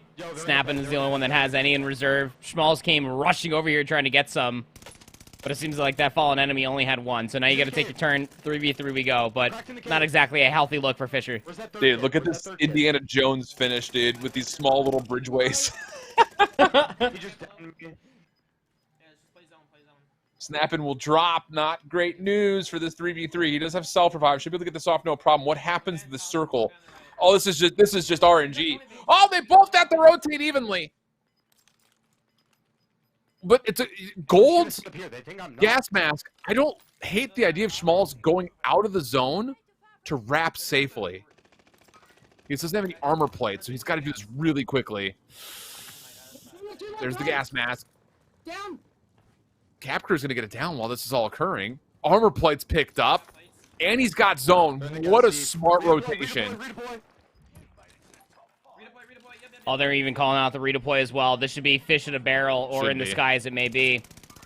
Player wisely enough, not going to pull their parachute too early, but the shots are still good enough. What a rotation. Wonderfully well played there from Fisher. I mean, say what you will, Cap Crew inadvertently cleaning out the rats there in the bottom side of the cave, set off the trap for the Indiana Jones finish there, and that's the zone just rotating all the way back through, and it was Schmalz that did have the whole coup de grace there at the end, just fully rotating back through. Found plates, of all things, on the side of the rock, and then was able to close it out. Quite wonderfully done there from Fisher to get themselves yet another dub. What is that, their third? It will be their third, yeah, because you'd assume that they'll probably replace their 23rd spot finish. That just spurred like an inspiration for a limited time mode where it's just like the final circle is right there, and then boulders from either side to start to creep in like Temple of Doom style. That'd be sick.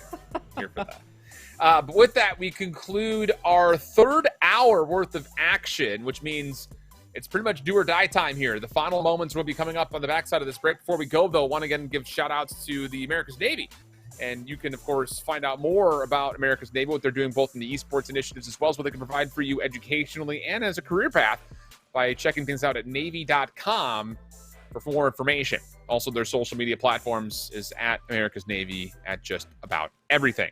So with that, again, the final hour comes up next. We're looking to see who can maximize and kind of capitalize on their lower scores being supplanted by better ones here in this final hour. A lot of decisions have to be made. If the lobby doesn't look good, do you back out? Do you reset? Try to give yourself as many tries as possible because this last hour is all you get. You cannot drop in and possibly finish on a lobby if it ends after midnight. You have to have your final scores submitted by the midnight Eastern hour. So that's what's coming up. We'll drop away. When we come back, final hour of qualifier number 5. Don't go far.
Welcome back, everybody. The final hour here for qualifier number 4 is about to grace us on our screens.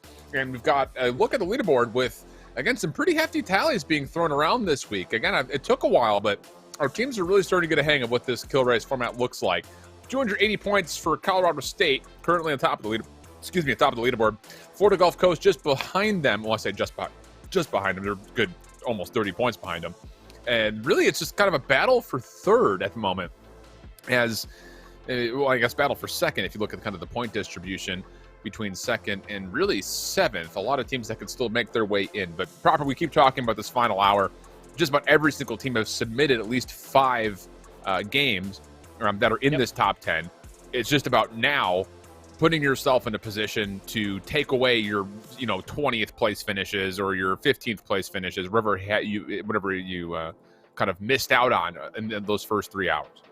Yeah, I mean, you also take a look at, teams like University of North America, where they're sitting at 245 points. That entire battle from second all the way down, 5th or 6th is really anybody's grab when you're really thinking about it, is that, their worst game, as it currently does stand, is in 8th place with an abundance of kills.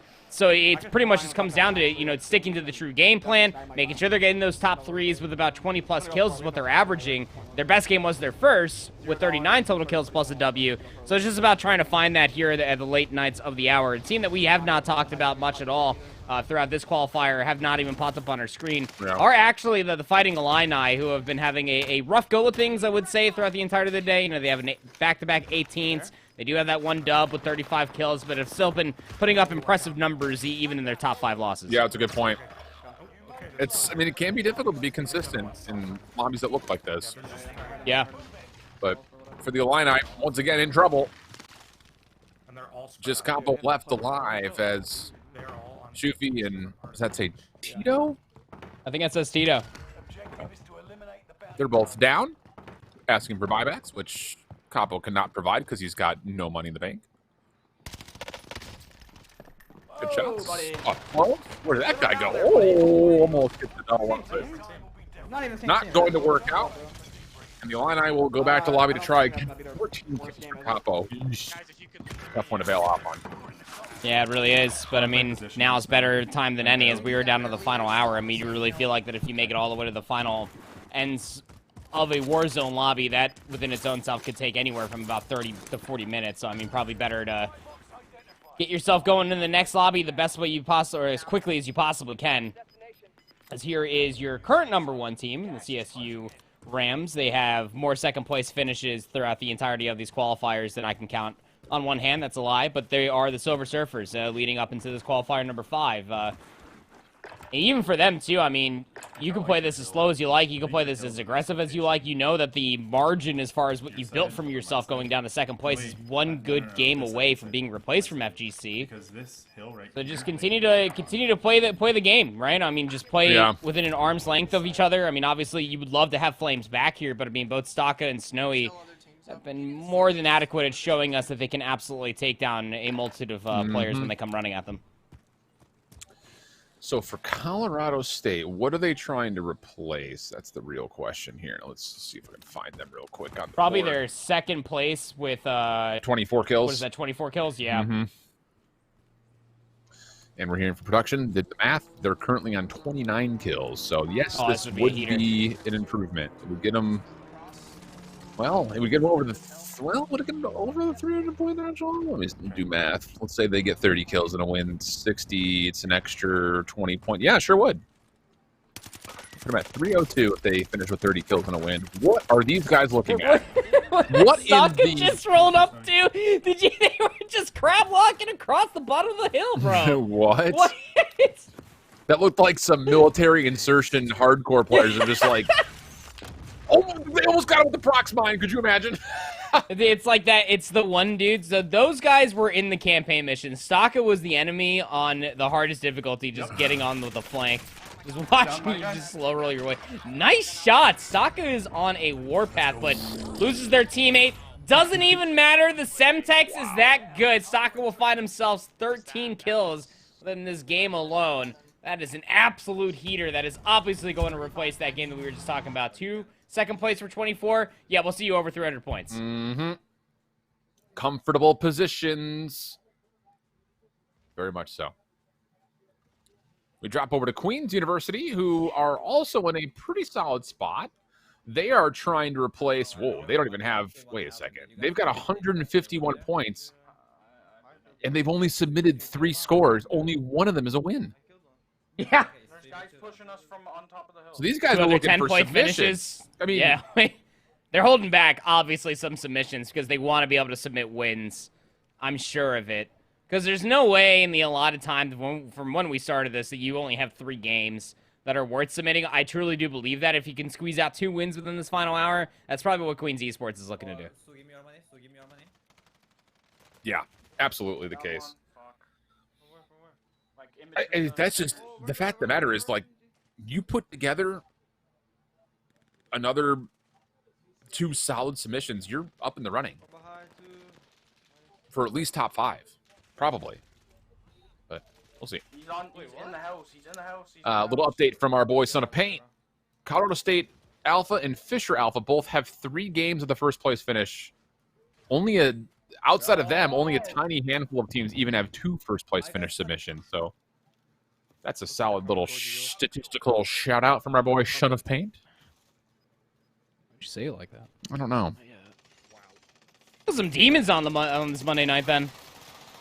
Teams are definitely struggling a whole lot more this qualifier than they even did last qualifier, or even when we started kill racing. But FGC going back to their mischievous yet winning ways from last qualifier, and that's just mostly Kurtz just on an island. I don't know if he ended up seeing that player last glimpse just I'm in a really good spot. peek over to their left, but Simba Kurtz is more than content and just holding this building and waiting to see what rotates in towards him. God, how awesome would it be now? Pick up the bouncing Betty, leave that in front of the doorway. That could be a win condition. Just ratty it out, man. Yeah. You know, as much as... Oh, careful.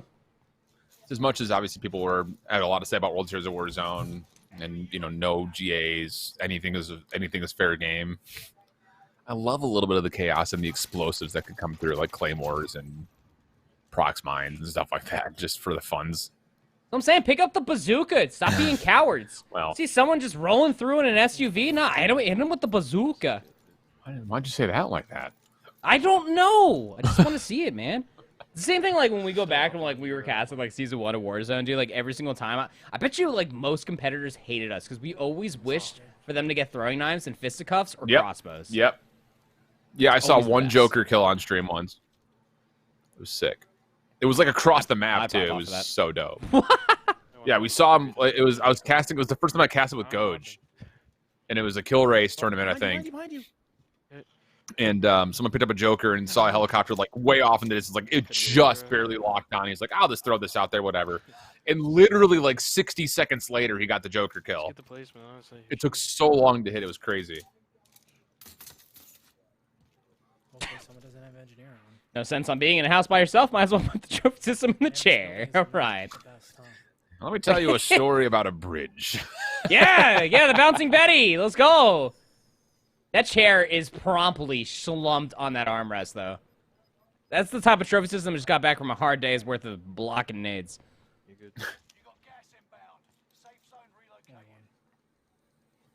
This is a tough clutch up position to sit in.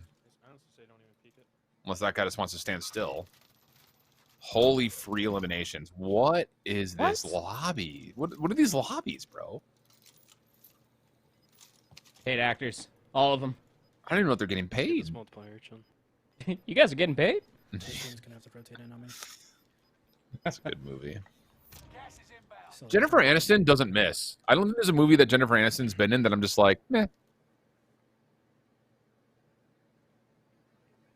I can't think of one now. I tried my best. Look up them. Love Jennifer Aniston. I mean, she's pretty good. It's actually funny because I think my least favorite thing she's in is Friends. How is that? Why? I think Friends is overrated. Like, just flat out overrated. No, that's just as allowed as Kirch getting free kills inside this house. That can't be a thing that you think. It is, dude. It's just so predictable. Standard love triangle nonsense. Yeah, but that's what made it good for the time that it came out. Yeah, I don't know about that. Because they did it the best. Nah. Okay, you're just a hater. Yep. Any TV show that's like greatly adored and loved by millions across the world.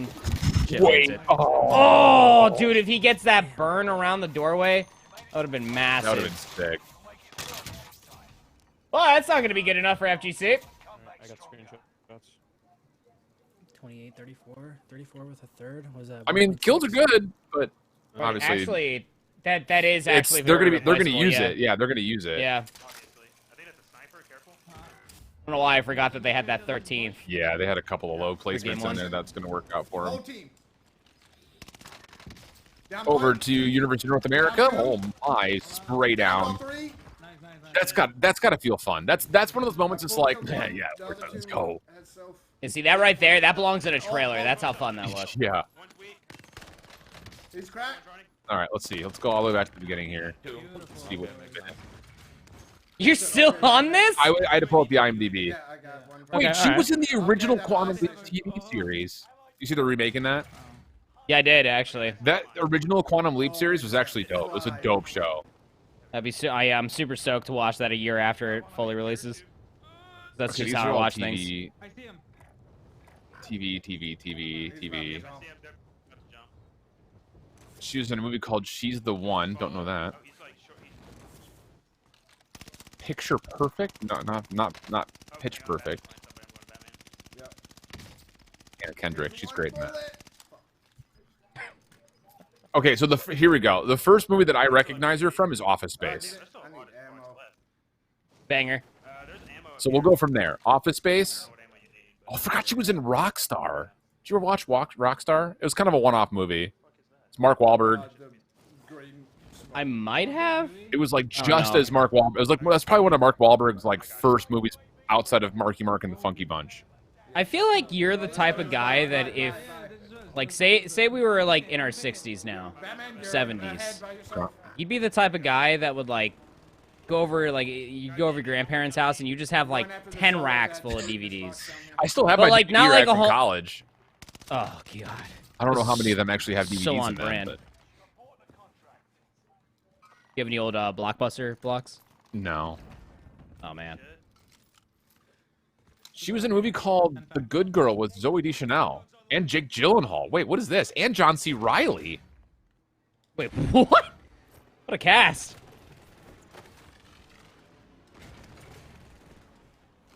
I'd watch this. Watching trailers right now, bro? No. I was looking at the synopsis. And then you have Along Came Polly, banger. But you would still, like, if you were still in your 70s, like, you would still go to stores just to find that one DVD for your collection from, like, a DVD that came out, like, 10 years ago. The problem is they're not going to be making DVD players that far into the future. And, like, I don't know about you, but, like, I feel like DVD players were, like, the most unstable of the players. Like, Yeah, it's because they had to follow the show that was VHS. yeah. VHS set the standard. I don't know where this guy thought he was going, by the way. Bruce Almighty, banger. Oh, fantastic. I forgot she was in Derailed. Did you ever watch Derailed? I'm full on ammo. See, like, I feel like you would know this about me, but, like, more than half the movies that you ever, like, list or reference, I've probably seen a dozen times. I have older brothers, so it's like I see a lot of these movies, but I don't necessarily remember them. That's fair. Me and my dad used to watch a lot of movies that are like that, like kind of, I won't say like thrillers, but like kind of like whodunits or like, you know, plot twisty movies. And that was kind of a plot twisty movie that you had to kind of figure out. She was in Rumor Has It, banger. Friends with Money, forgot about that one. That's kind of a chick flick though, but it was good. There's some good chick flicks out there, man. Yeah, Joan Cusack's in that movie. The Breakup, banger. Dude, she's just like just hit after hit. Come on, get me up top here. We got a car. The car is only. He's just not that into you, banger. I killed this thing. I'm like, I'm so entertained on you just like going through like, this entire list of movies. Just be like, banger, banger. The Haven't seen craziest that. thing Have you about it seen is this? like, Right above me. it's just really funny when you talk about like Jennifer Aniston's like acting career because like she's been in so many great movies, but I don't think she's ever won like lead actress, like an Oscar for lead actress, because like the movies she's in is like they're always like comedies. On me. Yep, I'm coming. So you're saying that she hindered her career from being able to win such prestigious awards from the style of film that she... I mean, because like she's I mean, look at the cast of people she's been in movies with, like even recently. Like you've got Adam Sandler. You had what's his name from Jason Sudeikis. But there's a bunch of ammo.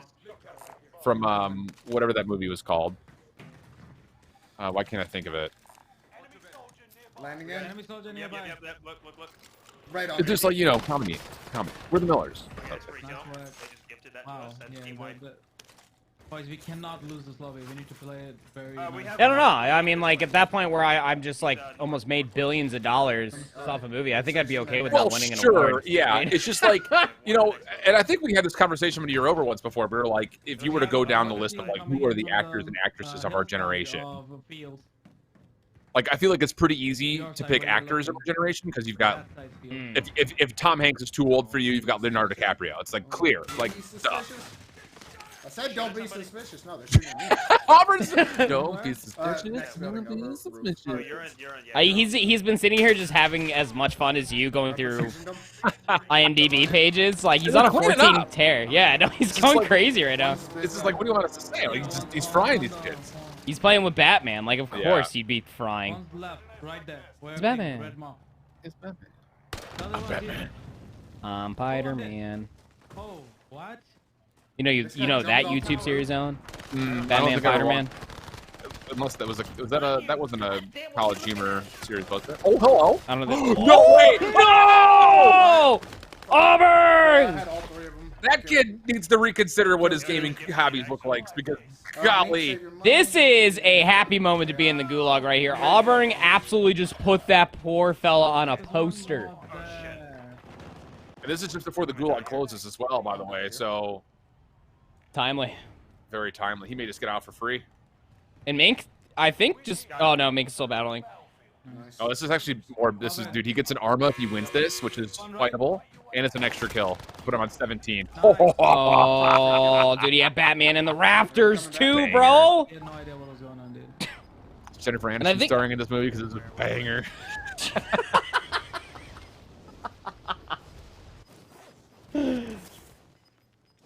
He just lands back over here with his stuff. I mean, wonderfully done for Mink to be able to, you know, hold their own over here, and then obviously for Auburn to help put Mink in such a winning position. That was just absolute snapper and a half right there. Dude, that kid couldn't shoot back. I don't think you can find the triggers on this controller. All right, we got Might be shooting with his bumpers. That could be the issue. Could be. Yeah, I'll do that. There should be a buy up here, yeah. Because we got to rotate in. That was crazy. Yeah, pop it so we can see. It's just like one of those things I still have like such a hard time wrapping my head around. What's that? There's so many pro players out there too. Like Visions and I still get caught up on it all the time when we're sitting there playing games. Is that like he literally uses R1 to shoot. Get back It's the right bumper to shoot. Yeah. Yeah. And where are we going, Batman? It blows my mind. Look. Fuck, they're... Maybe it's because I didn't grow up with a PlayStation controller. Here, rotate. We need to go to the balloon. There's probably a team there too, to be honest. Okay, I'm just running. Well, that balloon's already in storm. Yeah. You gotta go, and you can't stay here. So. Closing time. Turn up all lights. One of the bars I used to go to for karaoke when I was still in the service industry, so that's how you know it was a while ago. Always used to have me sing that song when they were physically like closing out. Lights were coming on and everything. They felt like a vibe. Yeah, one of the restaurants I used to work out, when there was like one table that we were waiting on, they would just put that song on repeat. Behind that rock. Oh, it's perfect. Yeah. Oh, I got even one better for you too. We used to do cosmic bowling when I used to work at a bowling center, which is exactly what it sounds like. You know, you got lights off, you got some strobe lights going on, and the last song we'd always play to get the campers out was "Roll Out." I don't know, dude. Alright. That seems so fucked. It's a good one. Doom, doom, doom, doom. For those at home that probably don't know, that's when Ludacris used to write really good music. Dude, what do you mean used to? He's always made good music. Yeah, I don't know, but it's not like Red Light District. I can sit there and just Yeah, constantly dude, that's listen facts. to it. It's a banger. Banger album. Well, tough situation for the University of North America here. Mink's going to be able to get back off the self-revive, but Auburn's not in a great position to assist. Shots, He's good. one Break. behind this rock. Don't peek the same angle I'm at. Okay, I'm gonna run one more. I mean, you got to rotate. That was the time to go. Was right then. He's cracked Now you again. go. Rotate. Move. Oh, they're going to play for the kills. Mink's on the way forward. Yep, he's running. He's cracked. He's down. Nice. Well played. He's dead. There we go. I'm gonna hit Lodi real quick. I need. I think you guys. Clean, clean, clean, clean, clean. Wow, dude, this is about to be a banger for Auburn. He's going to drop 20. Something slight. Get some more ammo. Keep her rolling. And you know what's even scarier too is that Mink favoring to go for the kills rather than trying to anchor the zone. There very much so could have been another team just waiting for them in there. That was a very dangerous play. That's the gamble, right? But they're putting up big kill tallies. They're not going to be able to get their teammate back up. And that sucks because it's Batman. I always want to play with Batman. But still, the way that Auburn has been playing, yeah, he's absolutely on pace to put up a 20 bomb. Mink has also, he didn't go to the gulag earlier when Batman and Auburn went. But he's probably closer to about 15. Yeah. If not more. So, at the moment, they're looking to replace, just as a reminder, I don't know if we said it or not, my memory's not good. They're looking to replace the 8th place 34 kill game. Actually, no, that's a 45-point total. They're looking to replace a 4th place 20 kill game for 30 points. Auburn's almost got that individually on kills right now. In fact, actually, with the multiplier, he does. Please gotta watch out for that sniper. Yeah, that's pretty good. Yeah, it's really good. You guys are doing great. You guys are doing great. VCU on the right side, they're actually looking to still submit, I think, another score. I think they only got 4 on the board right now. Found him. No, never mind. They submitted their 5th already. They're looking to replace... No, they still need to submit a 5th score, so... Keep an eye on that one. That's a late circle situation. All 3 players still up, looking good for that one, you would assume. 2v1v1. Together, you guys win this game. And there's the call, 2v1v1 for University of North America on the left. They're all at the beach. They're fighting. 2v1. You got him, the last guy. Oh, nice. Last shot connects. Oh, well done. That's got to be a huge game. That's going to do wonders for them. I mean, because not only are you going to be able to submit a score that is well superior than your lowest, but that's one that's going to close a gap with all the teams that are currently above you on a leaderboard. That's a great submission with still more than enough time to fit in one more game. Oh, absolutely. I mean, you still have 36 minutes. Ample time to try to get another very quick and yet hot drop going for yourself. But, I mean, 39 kills. Oh, good heavens. Oh, great That's heavens. Thank you. Well, that's something that VCU could absolutely use right now, considering, yes, they still need to submit that 5th score. Currently resting top 10 at 195 points. There's your top 3 right now. CSU Rams putting on their best Galactus impression instead of the Silver Surfer riding that they've been doing. That's a reference I know Alan doesn't get. Florida Gulf Coast still looking to try to manifest some other good games and maybe try to break that lead up a little bit. And you truly do feel like that University of North America should be able to quite confidently close that distance in between them and Western at 277. Yeah, they're going to definitely boost. Well, let's do the math real quick. Ooh. Let me go back over here and see what they... We have IMDb time and math time here on this broadcast. Math is hard. So 39 kills with the win. That's, what, a 78-point game. And I got to find them on the leaderboard. So they just boosted 44 points. So they're going to be at 290. So it's good enough for 3rd at the moment. Yeah, I didn't need math. I mean, I'm glad that you did it. I was right. That's what matters. True. 30-minute warning coming up here for all of our teams as the Discord ping comes out from paint.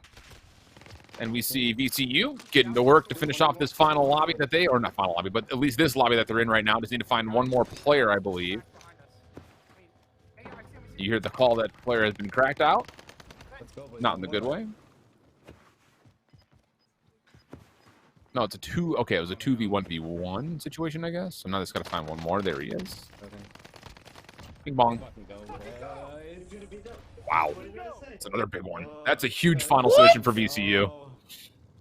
I mean, that should help them out immensely, but I mean, they still have so many more points that are just required to get themselves closer to the top. You got to keep in mind that they haven't submitted a 5th score yet. That's their 5th score submission. Yeah. So they're going to add 80 points to that. They're going to be at 275.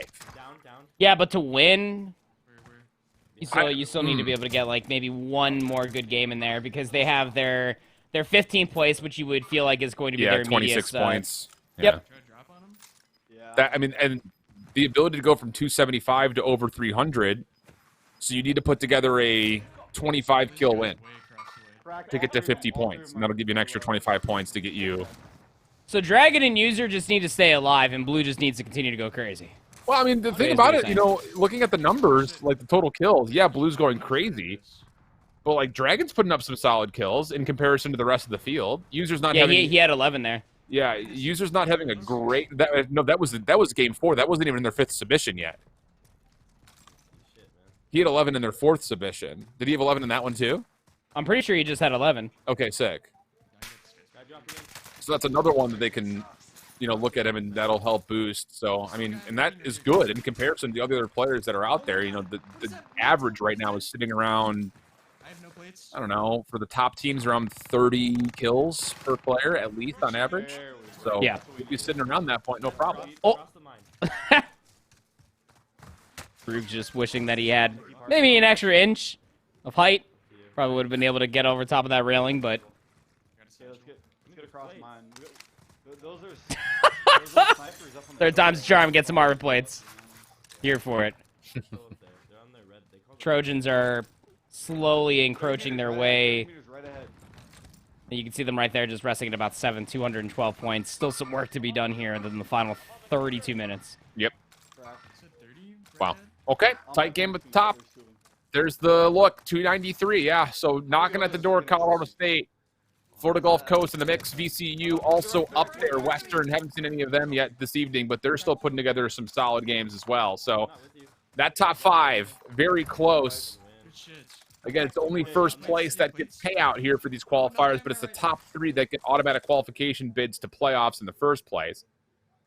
And looking at Western, just to give you an update on what they're looking to replace, their most recent submission was a 20-kill 14th place for 25 points. That's what they're looking to nix. So, again, if they can find a 25-kill win, that puts them right up there at about 300 points. They're putting together a great day. He's on top of this building. Yeah, it's actually crazy that we would be able to potentially have a Wheels v. Wheels final. Wheels from Western and then Wheels from FGC. So there's more. It's a lot of wheels. It's an 18-wheeler worth of wheels. No, 14 meters. 14 meters. There's more. How do you figure the 18 wheels?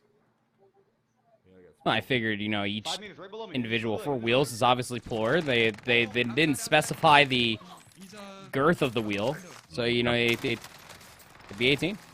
Could be 9 each. Let's go. Roogs, let them know. Dakota State, where are they at right now? I still have heartbeat. I'll check. They are, 211 points currently, and they have 2 games that they've submitted outside of the top 20 in placements with honestly pretty solid kills. 15 and 14 kills for each of them, considering they finished in 26. That's pretty good. Yeah. Definitely not shy and bashful about their slaying potential, but got to get some placements here, and they're not going to have time to replace both of those scores most likely, considering that there's still 14 teams in this lobby. Brug's currently having 6. Quesadilla has been, I guess, like the leader as far as kills total for this team so far, dropping 12, then 22 in their big 41 bomb game. But, like, you're really hoping, obviously, to be able to recreate some of that submission 4 magic. To be able to replace, obviously, your first or your second bad game. Probably going to end up being your second one. Obviously, 15 to 14 one is obviously a greater number. But even more so than that, you need to be able to put up a bombshell of a game here, because if this is the final game, this one will probably last like another 15, 20 minutes that you then have to ask yourself, do you even have time to be able to get in another game? That's exactly the case. You got to go quick. And they're on the hunt at the moment outside the zone, but it is only circle 3. So, like, again, there's so much time left in this game. Gulag's still open. Yeah, a lot of work to be done here for Dakota State if they want to get themselves in towards the top 5 with this current situation. I think these guys just did. Yeah, they must have. Might have been in that truck. We gotta go. We gotta back up. How many kills? Do we need a 30 bomb? Yeah, we can. You hear them even doing the math right now, too. Also saying, can't spend too much time outside of here because they got to rotate in towards the gas. But also, what's the total margin of kills can they potentially get? 29 other players remaining, 11 other squads. The potential to possibly get to 30 is absolutely there if they can push it. They're not isolating themselves. They're not trying to find 1v odd situations. They're looking to deathball their way through the rest of this lobby.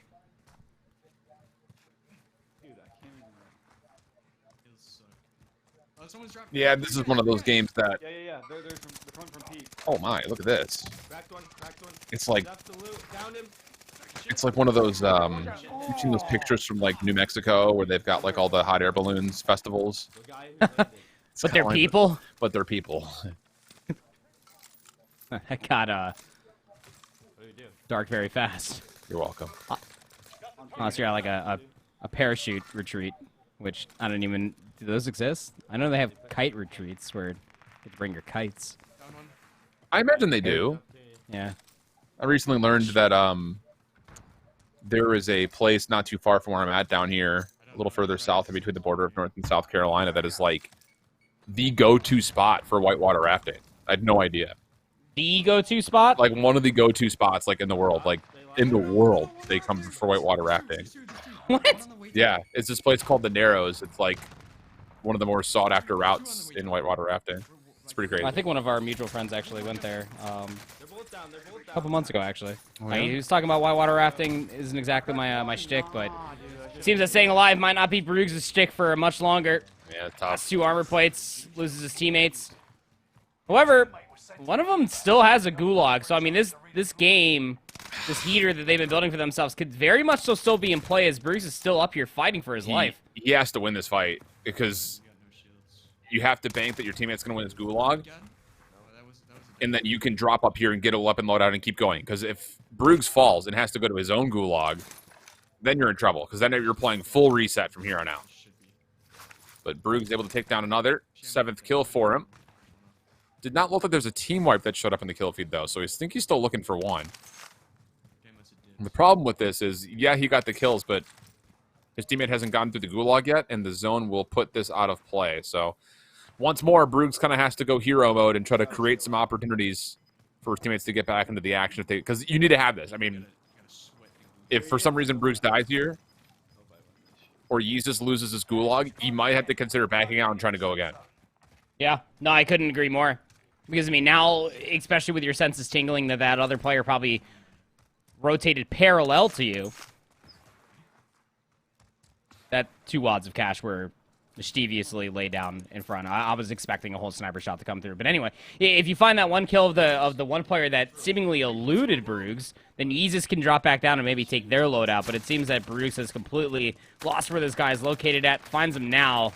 Drops down from up top. The gunfight not as good as Bruggs has wanted. Almost had it. It's just the earlier chip damage that this enemy player was able to find for themselves. Yeah, and I think you just got to get out of this lobby. It's not, yeah. I mean, they're at 35 right now. And your teammate just lost a gulag. I think you just bail.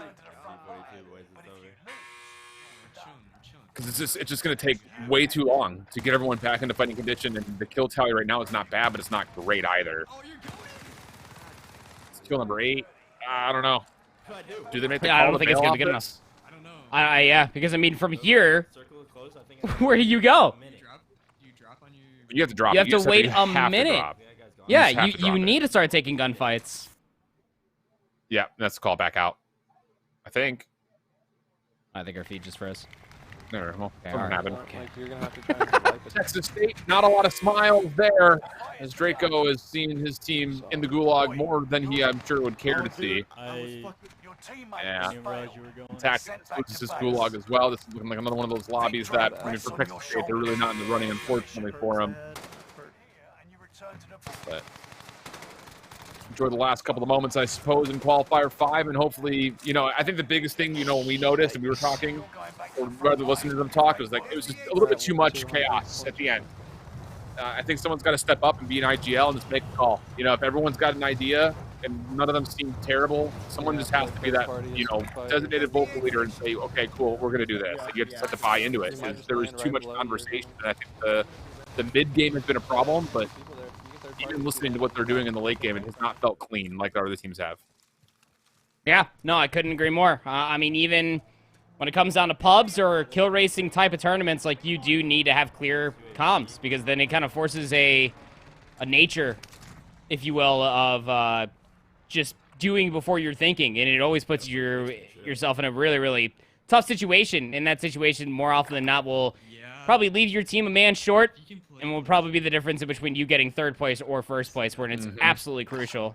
Down here in the final 20 minutes, because Bruggs did not back out, he won his gulag. He's just going to rat in this corner, and you even saw the kill tallies pop up there for a short time, Alan. It's just not good enough, you would feel here, for the Trojans to be able to fully bring their way back into a top 3 situation. Yeah, I'm not, I mean, I don't love the fact that they're staying in this. I don't think you would have time either. I mean, 20 minutes to go through an entire lobby, I don't think you would have time for that. You would, yeah. They would have had to drop in 3 different corners of the map. You'd have to run through everybody, 1v odd. Yeah. 5 minutes ago, when they were in a troubling spot and you had to go through the gulag for both players, that would have been the time to bail. Yep, totally. But, I mean, I don't know. There's still a chance here, because you're still gonna submit a score that's gonna be better than your first 2 overall submissions, just based on the fact you're gonna get better placement points, and the kill tallies are about the same. You know, you'll get rid of that 14-point game that you had in drop number 2, where you had 14th place and 23, or 14 kills in 23rd place. But when it comes to trying to fight for the top 3, I think the day is gone for them. Not a bad showing, though, honestly. It's pretty exciting to see what they were able to do in their best games. Yeah, we had some real big pop-off moments. Really, really big energy, honestly, coming out from the Trojans. Dakota State University is definitely a squadron that I'm sure we'll be able to keep our eyes closely on through the next qualifier. Seems like they're going to probably need another one. 211 points. I mean, maybe this is good enough if you get placements. I mean, Bruggs at this point, you can't even go chase kills. You just have to rat it out in the bush and just hope for the best. And you got to keep in mind, for a team like Dakota State, where I don't think we have a look at the overall schedule for each of the qualifiers, like where the total cumulative points are. But I don't remember seeing them at all in any of the last qualifiers. So, you know, again, if they're not going to get an auto-qualifying spot for postseason, like, these points will matter. Like, cumulative throughout all 7 qualifiers is the next way that you get into the playoffs.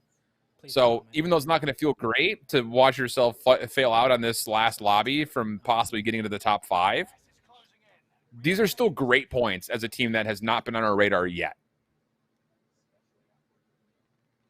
Yeah. Last possible second. So I feel like we talked about that back all the way in qualifier number 1, was just trying to find where some of these, I guess, like, dark horses are located at, because obviously, you know, we do have our favorites coming away from CCL multiplayer year. That's why it was so easy to talk about, you know, Phantoms and Rex last week. Qualifying, that pretty much was like a no-brainer just for their overall, like, skill that they have, or like VCU with, like, Blue. Yep. But being able to see, like, other names, well, make a name for themselves, being able to showcase their ability to not only play COD, but at such a high level in such high-pressure situations. Mm-hmm. Valid points. Smalls for Fisher on the left-hand side, Kurtz for Florida Gulf Coast on the right. The one on the right is closer towards the final moments of this game, but it is Kurtz by himself. Schmalz continues to impress. He's already got 6 kills in his lobby. Make it 7. You get him? And Kurtz, who's been that island player, as you talked about, he once again has to clutch up a 1v multiple situation. Actually, now it's just a 1v2. Close on your right. What am I doing? What am I doing, man? Whatever. Just circles. It looks like that clip that surfaced on Best Movement in Modern Warfare 2. Just a guy sprinting in circles. Movement for movement's sake. Yeah, that guy's probably like, what is this guy doing? Alright, well, we got 20 minutes, so. You get a screenshot?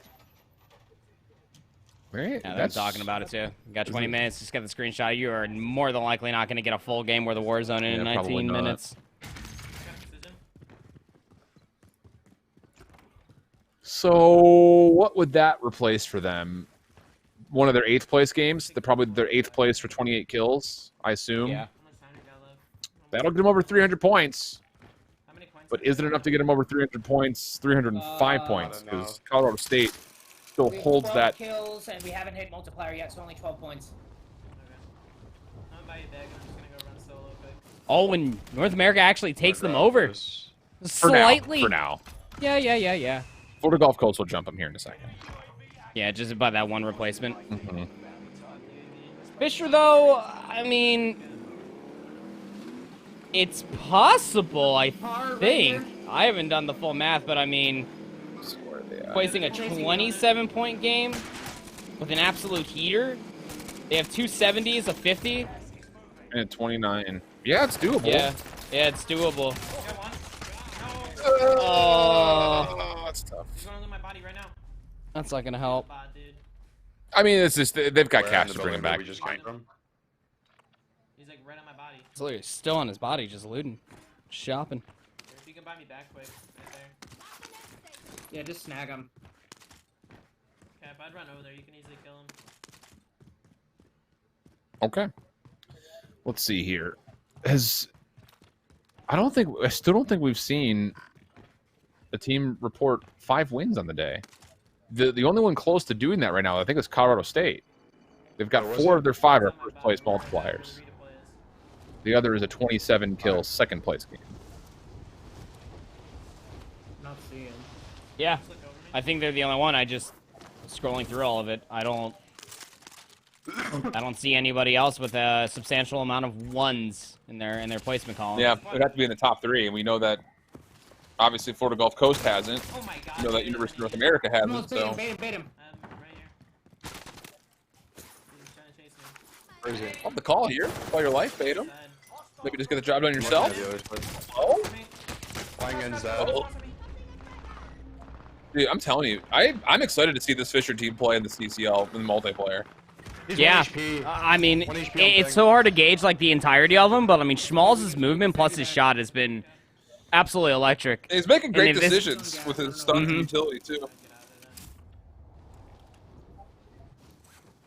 His ability to play his life, I would definitely say, is going to make him a demon. It's gonna be really, really fun to be able to watch him either go rogue and respawns, or even just in Search and Destroy specifically. But it all just depends on the role that he's going to fulfill in Modern Warfare 2. I wonder if he's played any Challengers Cups.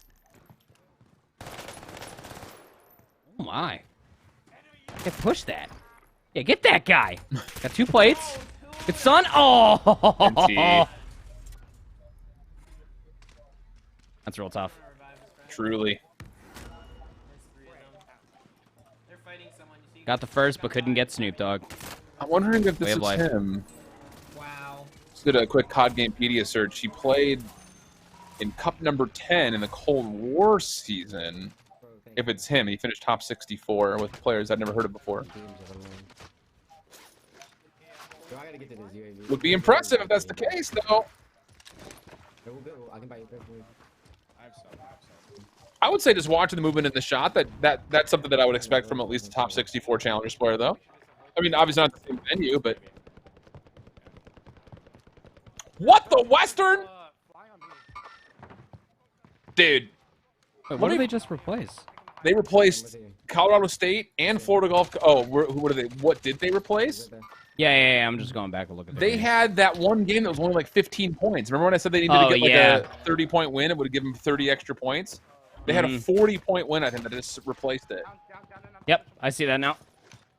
Holy... Dude, let me find out that Colorado State's about to get second for the 5th week in a row.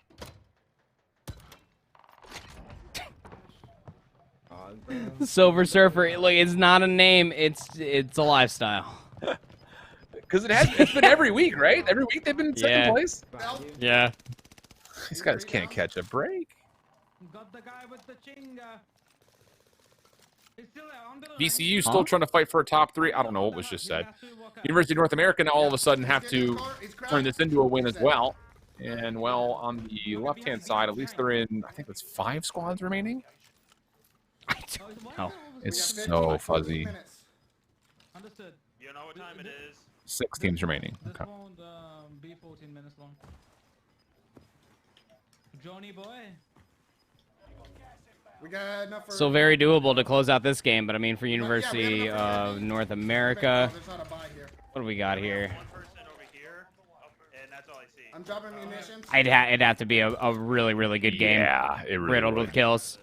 Because currently their worst score is 45 points. It was a 34 kill 8th place. Yeah.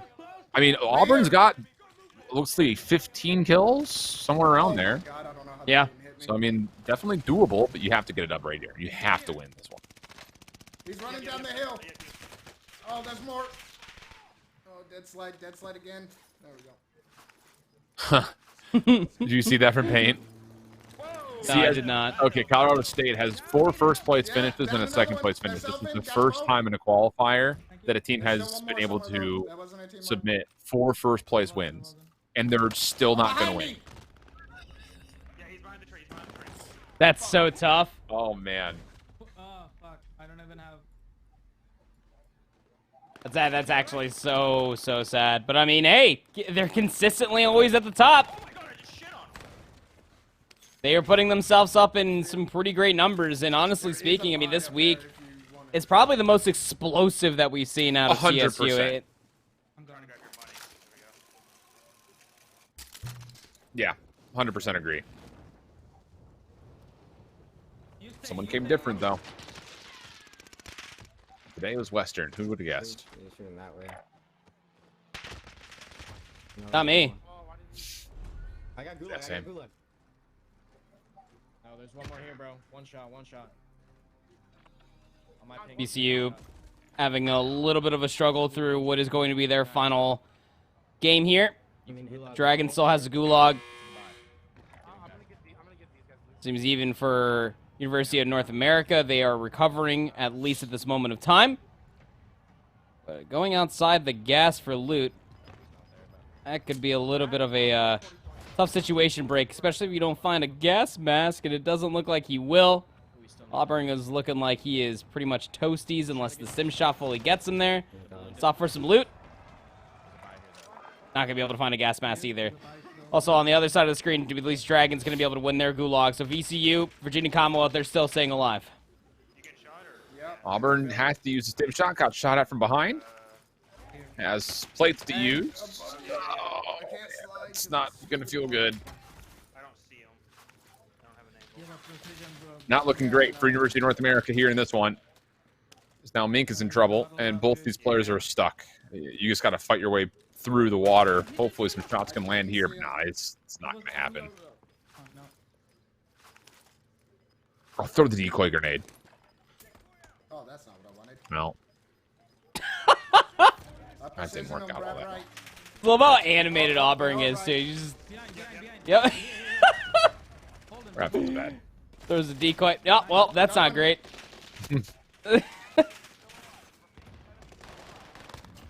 Nice. What? Clean. Okay, Mink. What the Mink? It's winnable? You have gas mask. Don't worry. It's got full plates. I have no idea what did you just to your left? Oh, trying to get the buyback's tough. No, that's egregious. You didn't know where the other two squads were located at. You just got to kind of stand and fight a little bit. I mean, the thing is, that's tough. Like, I see what you're going for there. Like, hey, hit the buy, but like, brother, like, he's got to rotate into a team holding rocks. The zone's gonna push him pretty fast. It's just, yeah, still not gonna work out. I don't think for Mink here. No stimmy either. He's got a still gonna heartbeat go for the sensor. buy. Oh, this is greedy. Just buy. Oh shit. Wow. You got me. That's fine. I mean, No, don't. But you need to go to loadout anyway. Is the loadout in? No, the loadout's not in. He's got to go quick. He's still gonna go for it. Oh, you have to. Yeah, I mean, you're committed. Go, brother! Sim text me. But yeah, you're just stuck behind a box. With a Semtex that too. Call. Yeah, that's just real tough. You just gotta let Mink play his life there. You can't try to force the play over towards the buy state. He was literally on the other side of the zone. Yeah, you're not gonna get over there cleanly without any information on where everybody else was at. And look, that would have been an absolute heater. That would have been it. The 2x multiplier would have been so much nicer for the third than the third as well. Oh no. Yeah, it's tough, man. Because like I get it, like. The buy station's in, you could hit it, but like I think it's just due to the fact that team was on the top left rock, looking at them the whole time. Yeah, it's like if you can get there, great. If not, don't worry about it. Like that has to be the call. Like I think that's too aggressive, saying buy me back. You know, not that he said those words were, but like hit the buy station. Like I just don't love that call. Yeah, we know what he's insinuating. It's just again one of those final few moments. You know, we talked about that back in qualifier 4, both you and I with FGC. It's just like. You know, when we hit that button, okay, it's time to play like a qualifier. That was that moment after being clutched that fight with a double Semtex out of the door. Just let him just play his life out there. He had the zone. Yeah, he didn't have the high ground, but that would have been so good for University of North America, who at least at the time being in the lead by 2 points. I don't really think that Western would have enough time maybe to drop into another game, depending on when their last scoreline did come through. No, we haven't seen them, so. I can't imagine that they would have. It's almost top 3. Just hide a little bit. How does North America? What? I don't know. How did I just read the numbers. I don't actually do the numbers. Well, they must have replaced. Oh, they had a first place win and 39 kills. That's right. Wow. Wow. We didn't math that correctly, or we didn't math that one at all. Let's go. Now I just don't math. Period. That's fine. I don't blame you for that, honestly. We still got it, I think, bro. I mean, goes Dragon. So improvements here from VCU week to week. You know, we saw them in the custom lobbies, and then we'll see them again, I'm sure, in the next co-race as well. They are relentless, making sure that they are known. That was 15 kills. I think I saw 8 kills in there for somebody. 25 total. You have to win this because they're trying to replace a second place win or second place it with 27 kills. So Snowy has to clutch this for a dub. He doesn't need any more kills, but he obviously would get one more at least if he were to win this lobby. At the bare minimum, yeah. He's got 6 minutes to do this. This is absolutely massive. I don't think the time's going to be a problem. He's got more than enough. There's no way this takes 6 minutes to finish. But it's just you have to win this. It's a lot of buildings with the zone, brother. The high ground. Gotta have this. Good shots. Just gonna have to clear this the hard way. No heartbeat whatsoever. Just has to do this the old-fashioned way. Just rat into a corner. Check that room. Check that room. Just maybe someone comes rotating in towards this building itself. Wait, we said they were at what, 29 kills right now? I didn't say. I think Kate said that.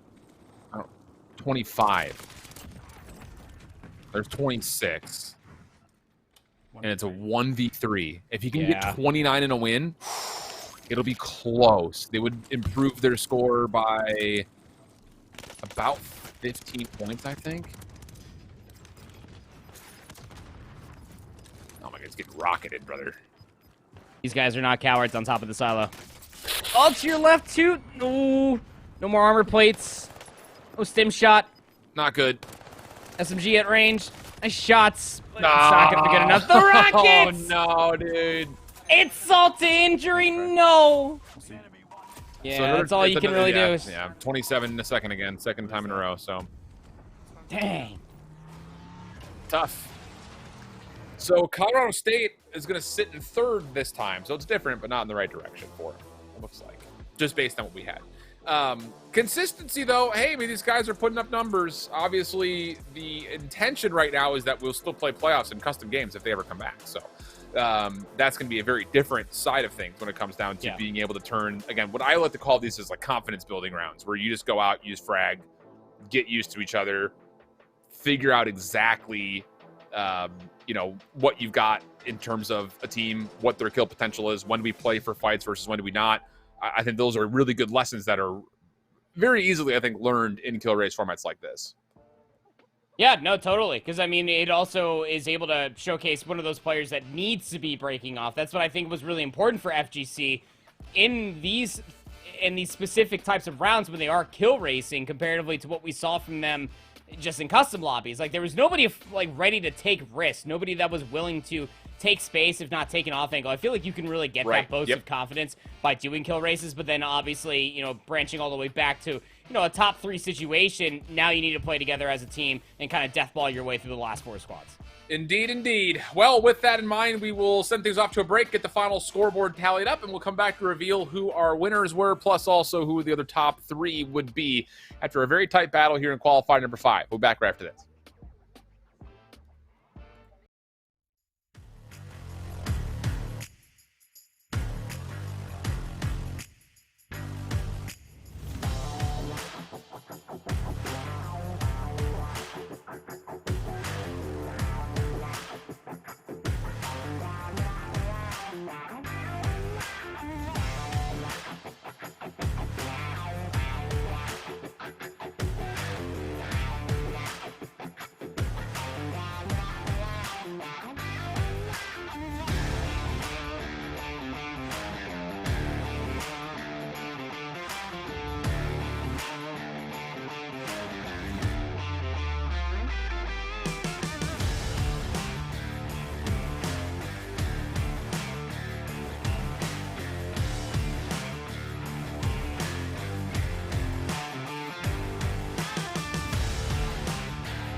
Welcome back there, friends. We have the final tally, but before we reveal it, again, want to give a big shout out to the U.S. Navy, America's Navy, putting on, helping us support this, the Ghosts and Glory Squad in particular. But for anyone interested in getting involved with America's Navy, again, so many opportunities that are out there, whether you're active duty or someone who's looking to kind of get involved with the career side things, as the Navy is one of the leading edge STEM areas, including things like engineering, cryptology, and IT. So if you want to find out more information and those opportunities that could be available to you, both inside and outside of the gaming space, make sure you check out Navy.com.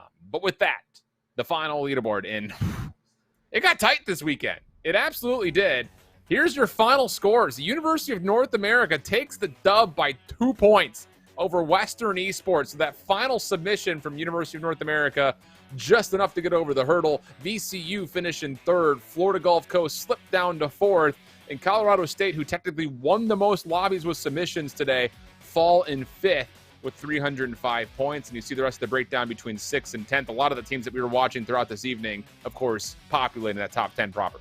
Yeah, it's even funny, too, because like we were sitting here talking about it, and Paint, as Paint does, is putting in like fun like little tidbits into our Discord chat here, is that when even in those like final 30 minutes, even though CSU Rams A, they had the majority of the wins, everybody else was still dropping more kills than them too. That's just how they were consistently placing throughout the entirety of the evening. But you really got to tip your hat to VCU, you know, putting themselves in a third place situation through this qualifier. A lot of work has been put on from Blue and the boys there at Virginia Commonwealth to put themselves in a higher standpoint. They've progressively been getting a lot better and just keeping up with Blue. Big shout out to both Blue's teammate and both User and Dragon to be able to do what they did throughout the entirety of the day. And obviously it has to be talked about with Western just kind of creeping along with it. Wheels, Richie, and Zuzi put on a hell of a performance today. And this is actually what's really key.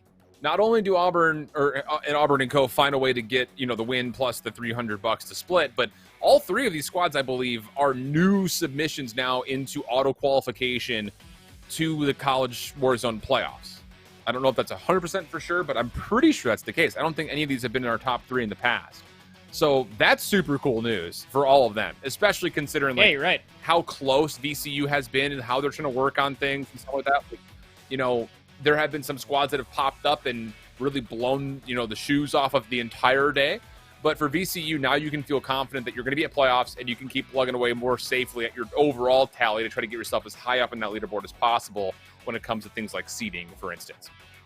Yeah, I mean, now it's quite literally going to be one of those things, you know, for all these three teams. Specifically, I would say for VCU, who have progressively gotten better since the last time even I saw them, and even when we first did see them, when it was custom lobbies itself, is that now they can try to get like a little bit more experimental, right? To try some of those different plays where the one player is branching off, find that X factor player, if you will, and just try to set themselves up for continuous amount of success. That could be the make or break when we come down to playoffs as a whole, to maybe try to take it if we go back to custom lobbies specifically. Yep.